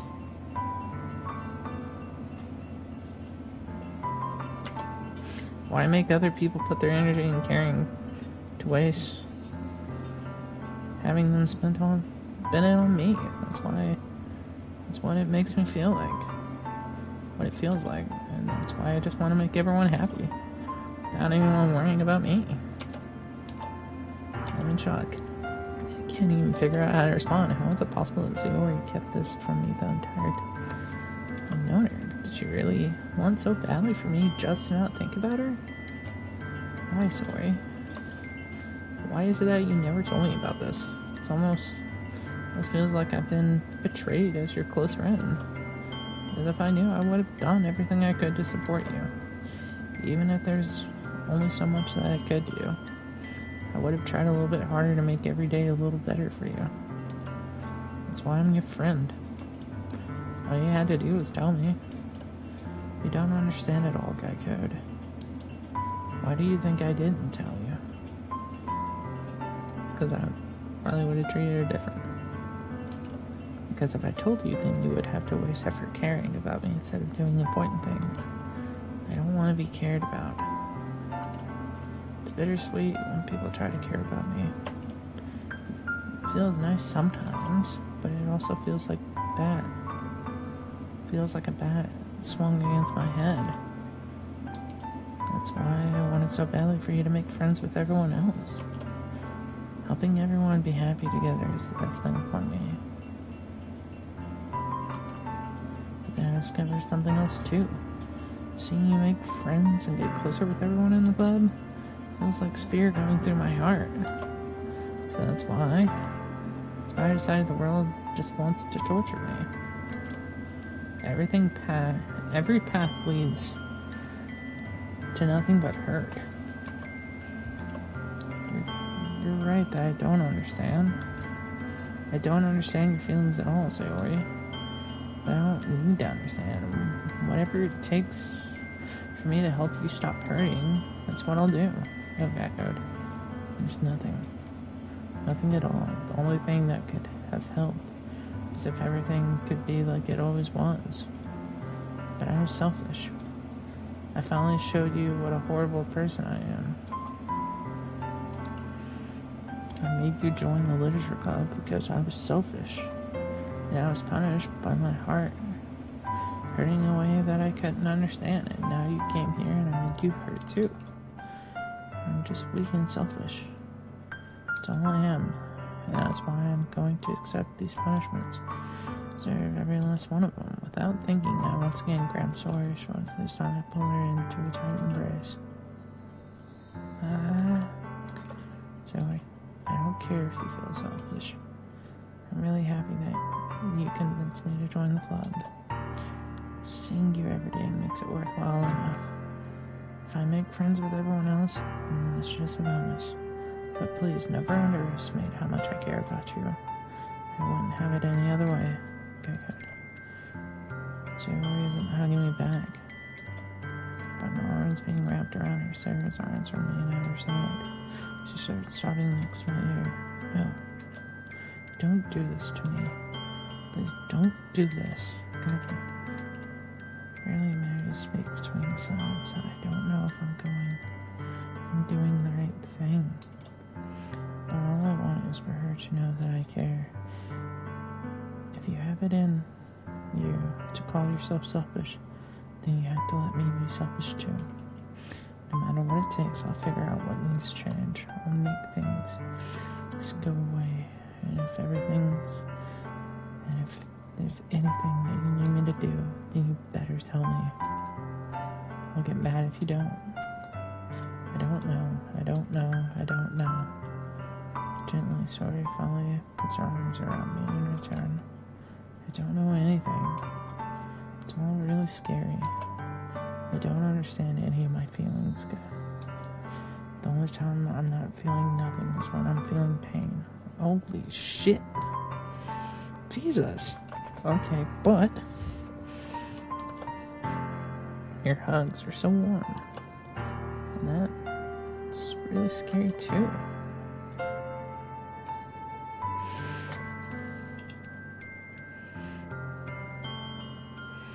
Okay, we're Sorry, lets me go. Should I let go of her as well? Defensive. Yeah. It's going to be fun, right? Yeah. How would you like for me to spend it all with you? How would you like for me to spend it all with you?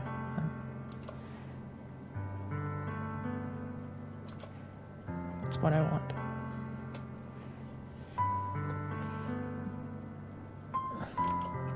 I promise.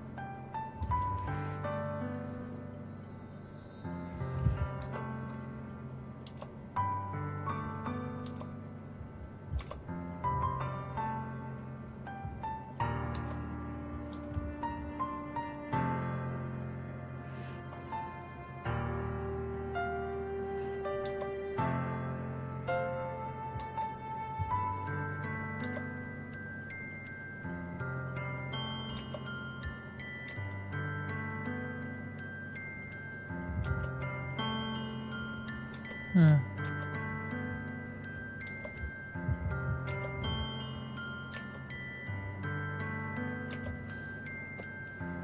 Okay.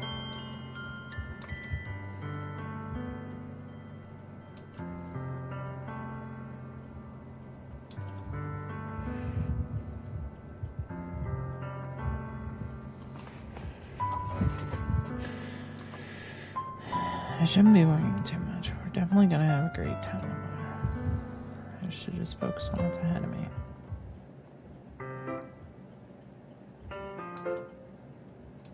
Here? Ah.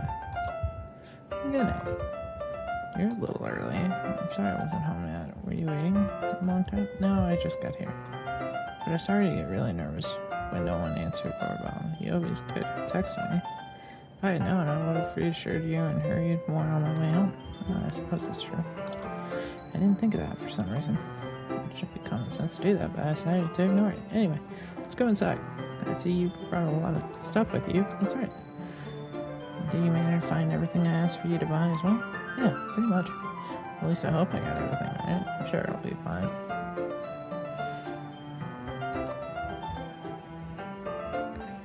Makes me feel anxious. It's so clean. I cleaned it before you came over, so it's very considerate you do that. No, I would be really embarrassed for you to. Well, I do enjoy cleaning. That would have been even more embarrassing. Wait, don't look in there! I started I'm sorry. I wasn't thinking for some reason. I was just spacing out. It's fine, it's fine. I let go as she puts both her hands firmly in her lap, as if making sure she's keeping track of them. So, should we get started? Yes. I have a few things planned that you can help with. Decoration and other atmospheric enhancements. Atmospheric enhancements? You know, mood lighting.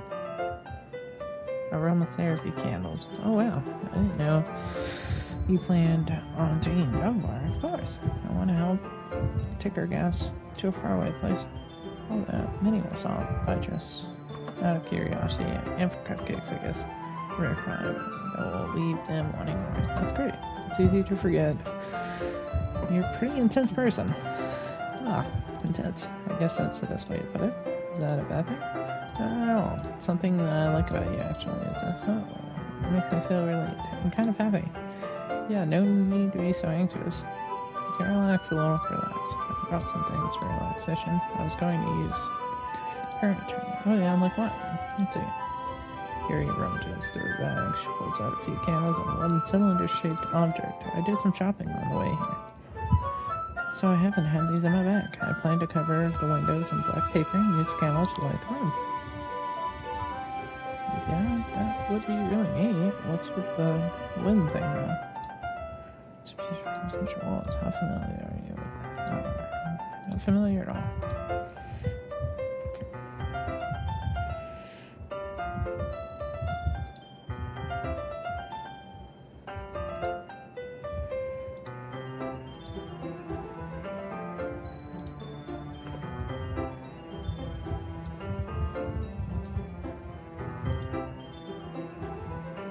I do like jasmine.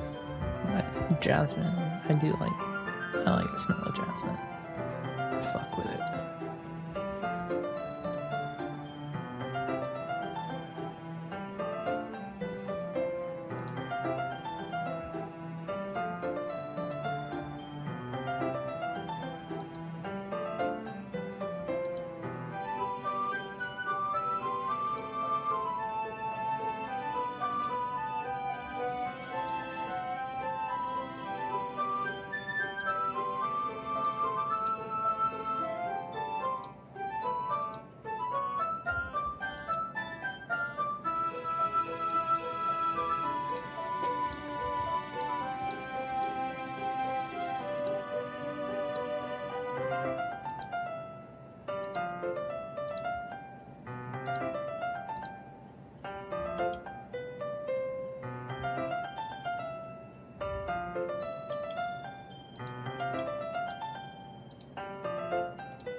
They're just so pretty. I can't. I fucking knew it. She'd be the one to stab you. I don't know what it is.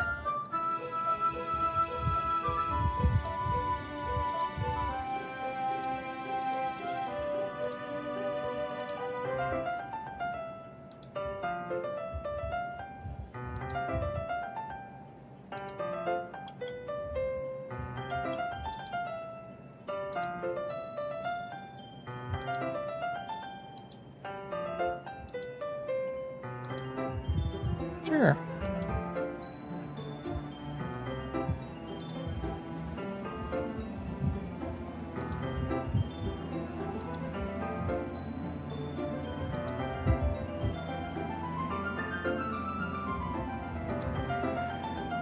You dumb motherfucker. You're not supposed to cut yourself.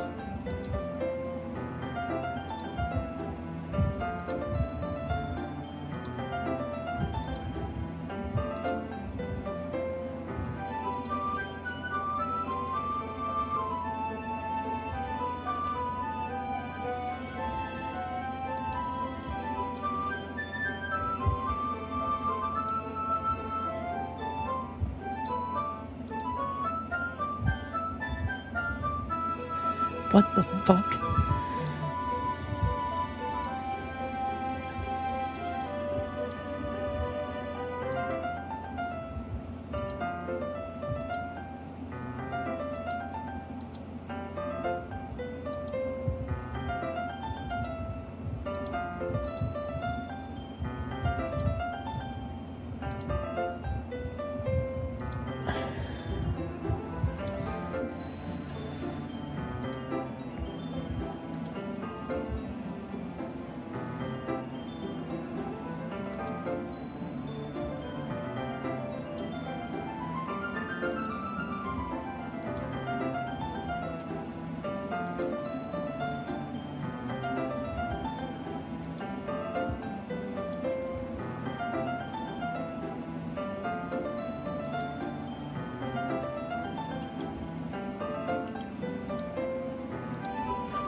Yuri called me weird. I have no response to that. Where do you keep your bandages? I don't think I need one actually. It was a tiny cut. Look, it already stopped bleeding. Let me see. Let's quickly.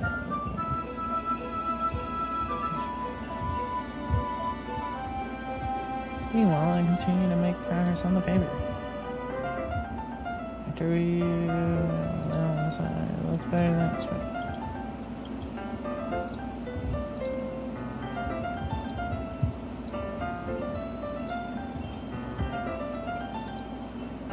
Let's do it. What do you know about it? I'd like to create a banner. That's why I asked you to buy the print.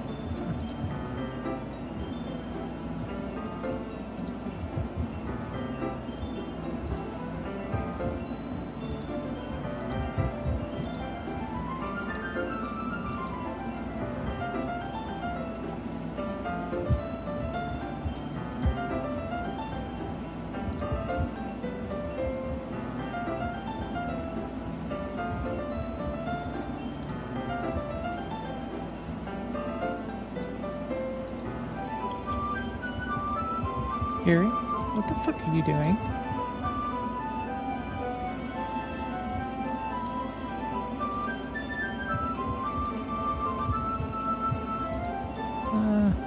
No. It's Mr. Paint.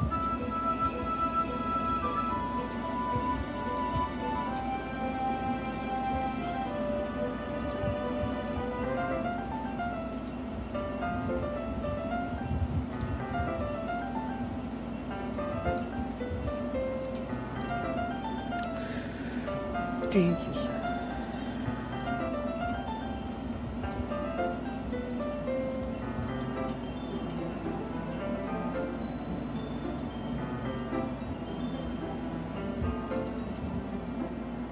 This bitch about to fucking paint red rum. Why do I always go for the toxic ones?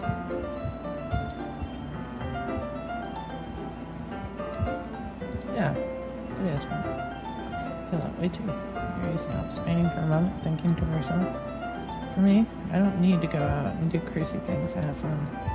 In fact, I usually don't even want to. I just like when I spend time with one other person.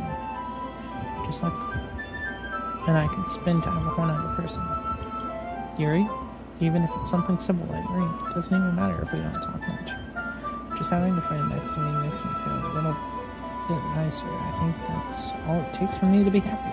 So that's so. Even if Yuri and I are quite different, I can understand where she's coming from. I feel that way about anime and games when simply sharing the experience with someone can make me happy. I think I'll feel the same way. He smiles gently.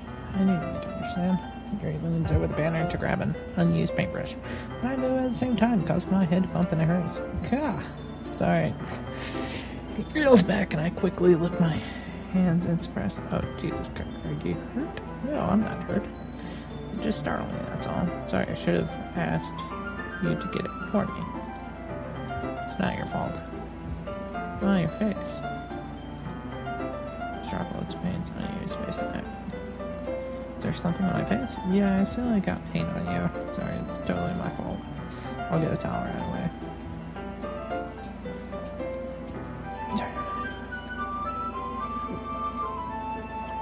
Why?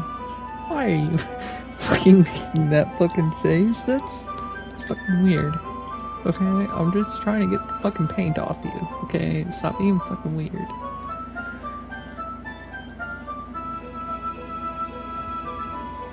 Yuri, why are you grabbing my hand? Where's that other hand? You better not have that fucking knife. It's hot. I didn't expect it. Sorry. I didn't want to use cold water. How's my wrist? What the fuck are you doing, Yuri? Let go of me. Wait. You're about to fucking stab me, aren't you? Just for a little longer.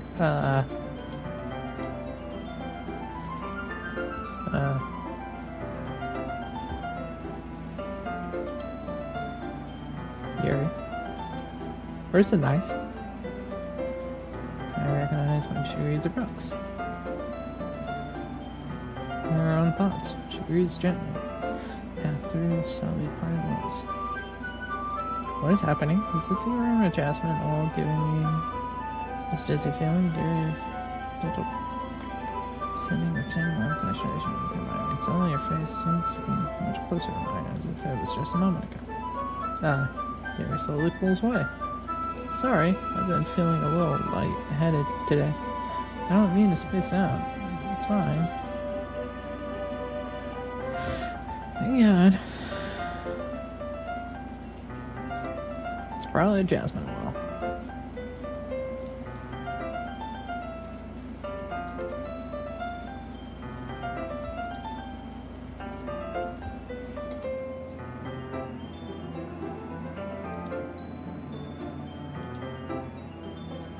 I really thought that was something in the fucking closet there.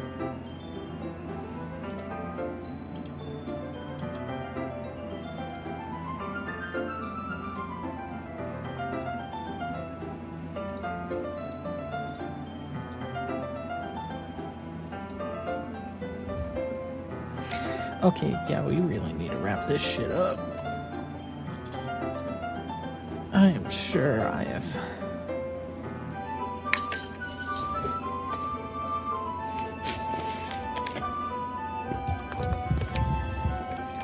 been streaming this for long enough.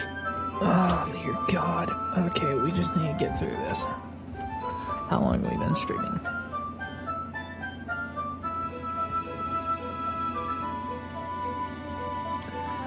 Three and a half hours. Jesus Christ. Yeah, so long form content. Totally fine, wonderful. In that case, I don't think there's anything more for us to do here. Phew. Huh. You say that like you're glad it's over. Was I wrong to assume that you were at least enjoying yourself a little bit? Yuri? Yuri, you need to chill the fuck out, okay? You brought a knife to my fucking house? You're getting weird, okay? We're just friends. Chill the fuck out. Oh no, it's not that. I'm just glad we managed to get everything done. I see. I am too. I was a little concerned about time. I need to start making dinners. So you don't have any time left? I have extra time after finishing. Bro, well, you're thinks to yourself. I think it would be too irresponsible of me to wait much longer. I'm sorry. I was hoping there would be more time as well. Probably my fault. Sorry for being such a slow worker. No, it's not your fault. And the important thing is that we got everything done, right? Yeah. So, I shouldn't be disappointed or anything. Gathering all the things, Yuri seems to look a little downcast. She really gets the opportunity to spend time with friends in a relaxed environment. That doesn't mean this is the last time it can happen. Once Yuri packs up, I walk around the front door. Thank you very much for having me today. No problem. I'm glad I was able to help. Just let me know if there's anything else you need to bring tomorrow. I will. Well then. Yuri fidgets. I guess I'll see you tomorrow. Wait. I kinda say that without thinking. About today. It's fine that we didn't have as much time as we wanted. Because we can do this again. Whenever you want. You can come over, or we can go out somewhere. Oh, I forget you don't like going out much. As a stumble over my words, you're simply smile especially. Anyway, you know what I'm trying to say, so you're very thoughtful, Geckard. Yuri takes a step closer, then briefly squeezes my hand. Yuri, listen, you really need to back your little JPEG having ass up, alright? Well, but I don't even get a chance to, pulls back. Thank you. So, Sayori. Hi, Guy Code. Sayori, just now we weren't, it's okay, Guy Code. I just thought I'd say hi. It's nice to see you. I'm sorry, but I'm already on my way to leave. Oh, really? That's too bad. I'm sorry. But we'll all be together at the festival tomorrow, so that's fine, right? Of course. Tori beams. So I'll see you tomorrow. Clearly embarrassed, Yuri waves goodbye after and Sayori, I thought you didn't want to come over today. Well, I tried staying in my room, but my imagination was being really mean to me. So I had to come over and see it for myself.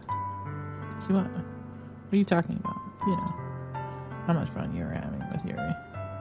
And how close you got to her. It makes me really happy that you made such good friends. It's all that matters to me. I'm not feeling this way, Code. I'm supposed to be happy for you. I feel like my heart is bleeding in half. It hurts so much. Everything hurts so much.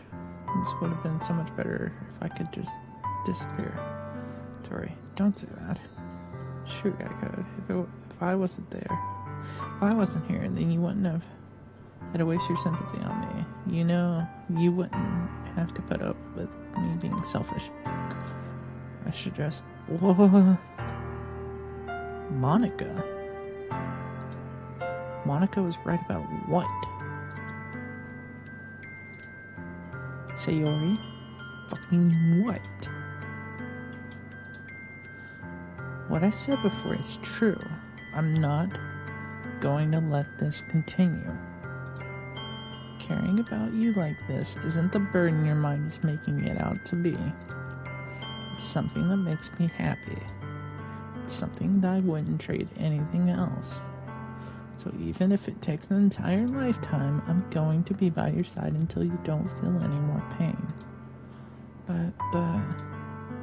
Sayori looks away. I put a hand on her shoulder to reassure her. I'm scared, Geckard. I'm really scared. What are you scared of? I'm scared that I might like you more than you like me. Sayori. It's true, isn't it?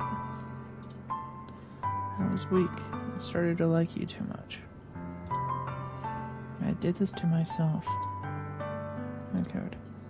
I like you so much that I want to die. Jesus. Okay. We are, that's how I feel. And that's enough, Sayori. I don't want you to hurt anyone. Do you remember how I said I'd always know what's best for you? Do you still believe me? Wordless, Sayori nods. Even if you don't understand all of your own feelings, I know what you need most right now, and that's what I'm going to give to you.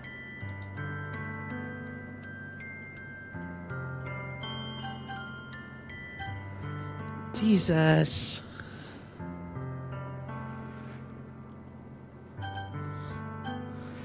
Dude. Get.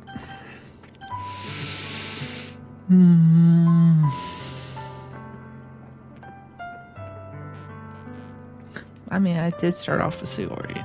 Fuck it. She's probably not gonna like that. So there's no way you could like me more than I like you. I should have realized it sooner.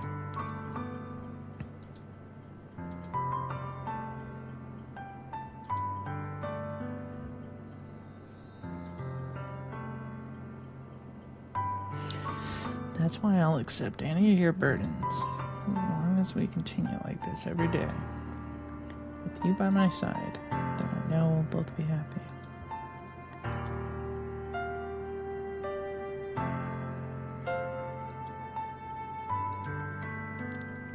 Is this really okay?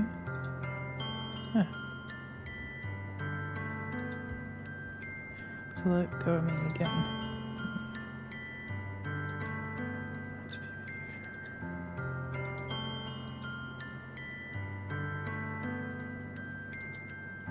What is this? I'm supposed to be happy right now. I always thought this would be the happiest moment for me, but why? Even now, why won't the rain clouds go away? They're not going away at all. Okay, God. It's okay. It might take some time to get better yet, but no matter how long it takes, I'll be there every step of the way. That's all that matters right now.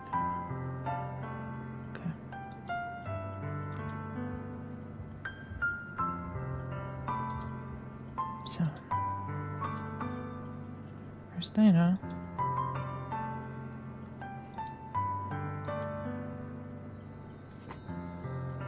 I don't want to think about those things, you know?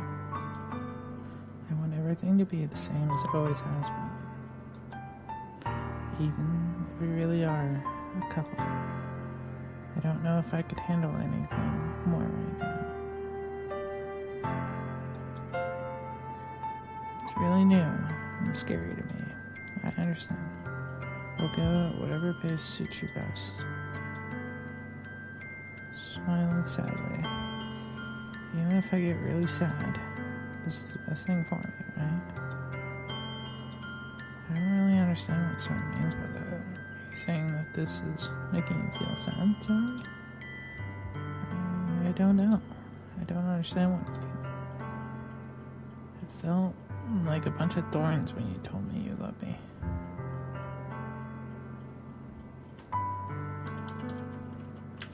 Did we load? Oof, oof, oof, we did not.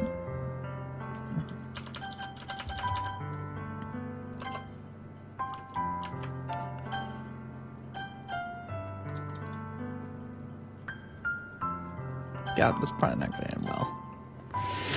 Okay, fuck it. But that's why I want to trust you. Yeah, I do. That's my promise.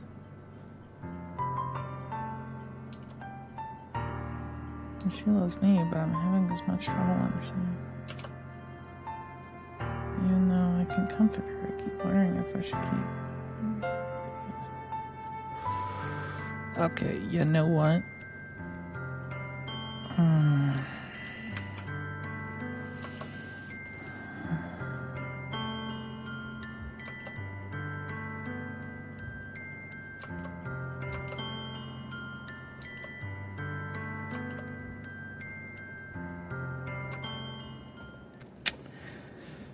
Damn.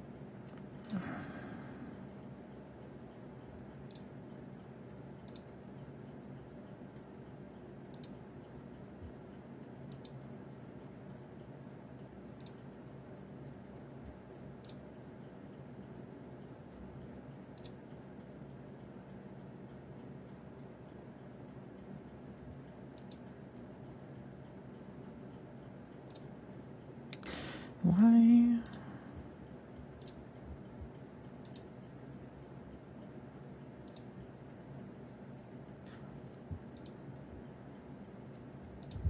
What happened to the music?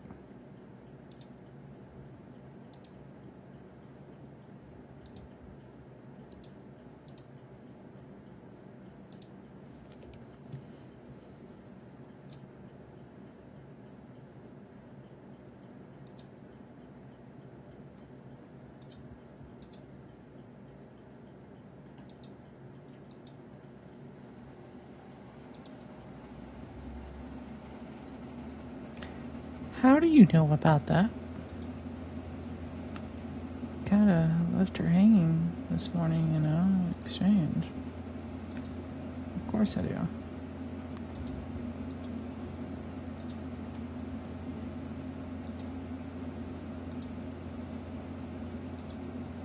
Jeez, I don't know the full story. So don't worry. Probably know a lot more than you think. Ah.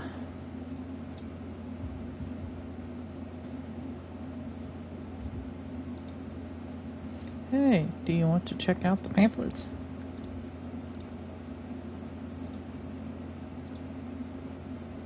Definitely help people take the club more seriously. I flip through the pages. Each member's poem is... What the fuck happened to the music?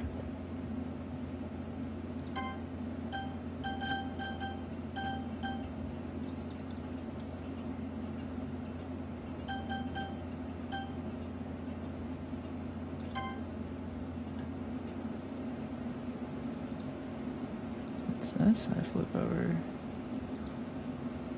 from the one she practiced. It's one I haven't read before. Oh, fuck. Percentage. Get out of my head, get out of my head, get out of my head, get out of my head, get out of my head, get out of my head. Out of my head.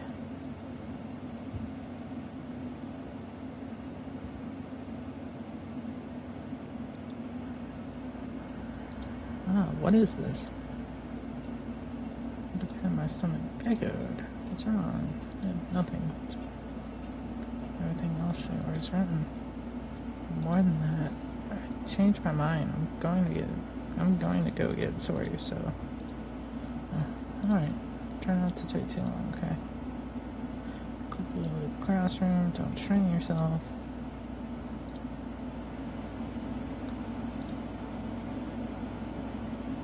What was I thinking? I should have tried a little bit harder first.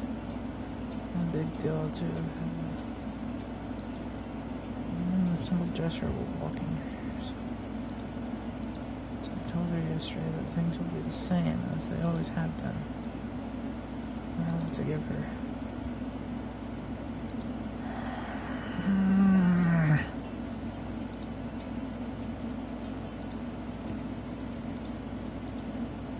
I can't believe I ended up doing this after.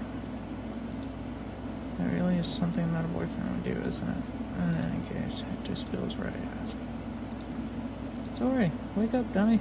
There's no response. I really didn't want.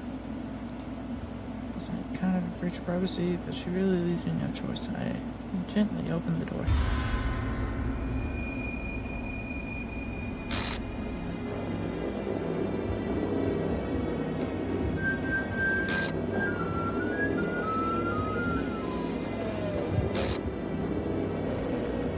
An exception has occurred. Bro. What the fuck? What the hell? It has to be. This isn't real. There's no way this can be real. So I really wouldn't do this.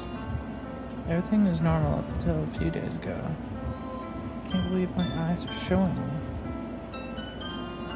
I surprised Sarah just yesterday. I told Sarah I would be there for her.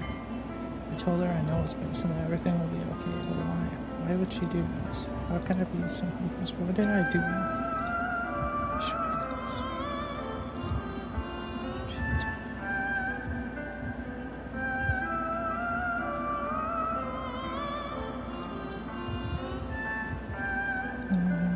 Why was I so selfish? This is my fault. I swear my thoughts kept telling me. If I just met more time.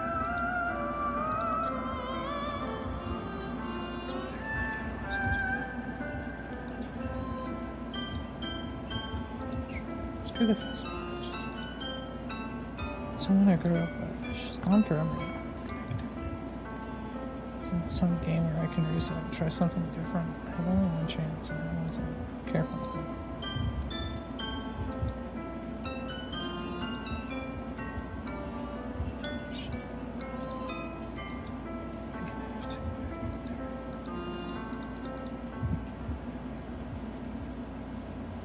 And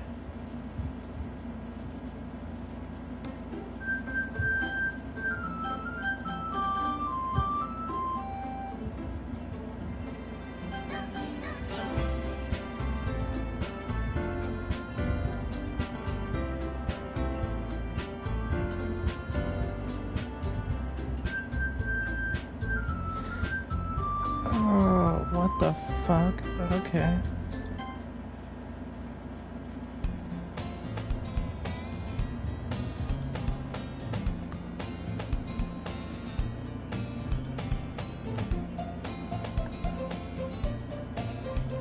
Okay, I can't fucking read you, but I see an annoying girl running toward me and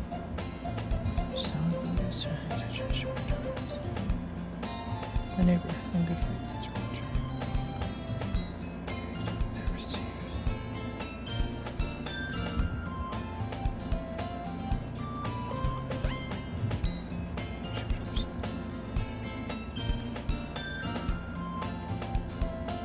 I just saw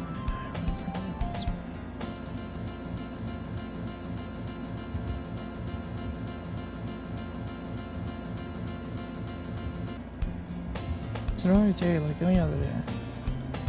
One day the worst being surrounded by couples and friends.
Okay, we're getting weird now.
Okay, we already sent through this.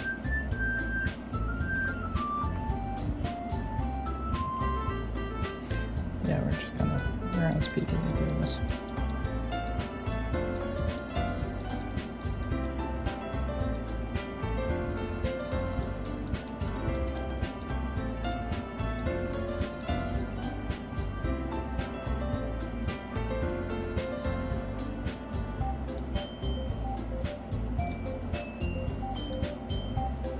Still one problem with that. Now that we reached the most important.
I don't like this.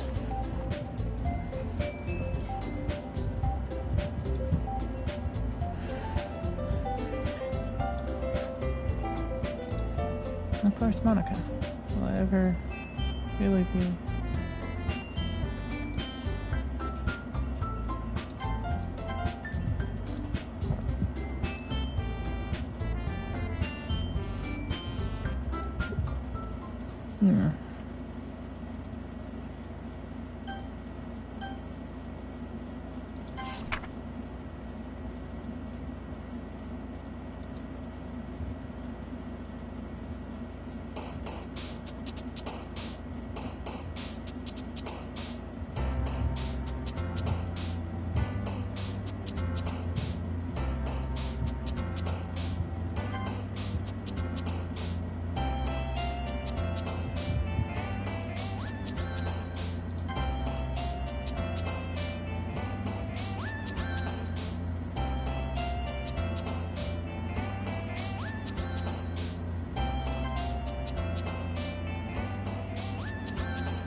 Okay.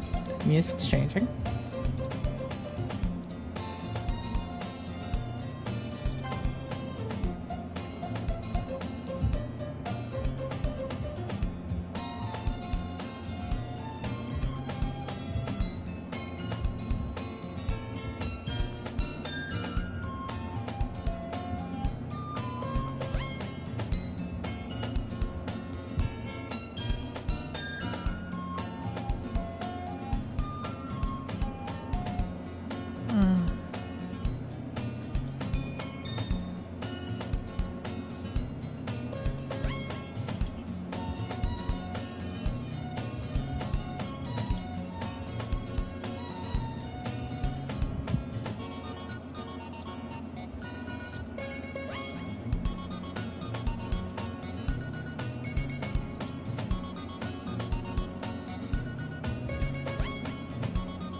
Okay.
Jesus.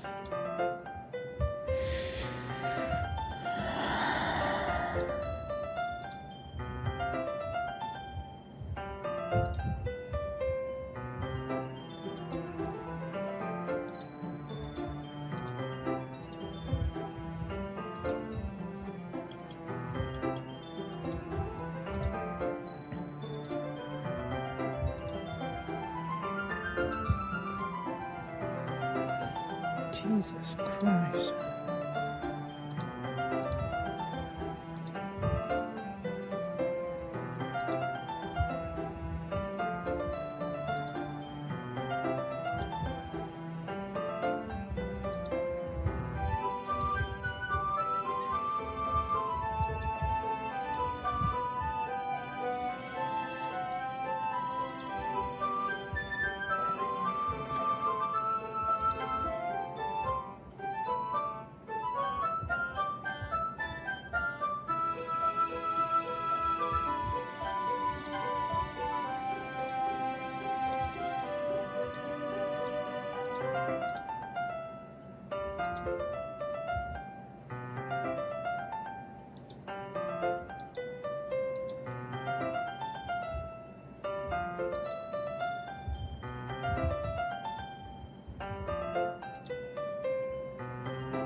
Oh my god.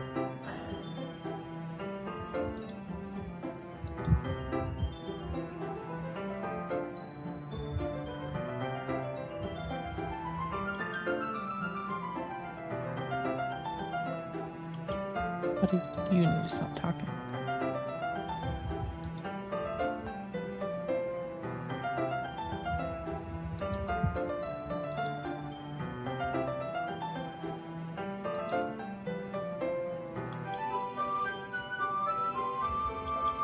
Yeah, she's gonna kill you.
Okay.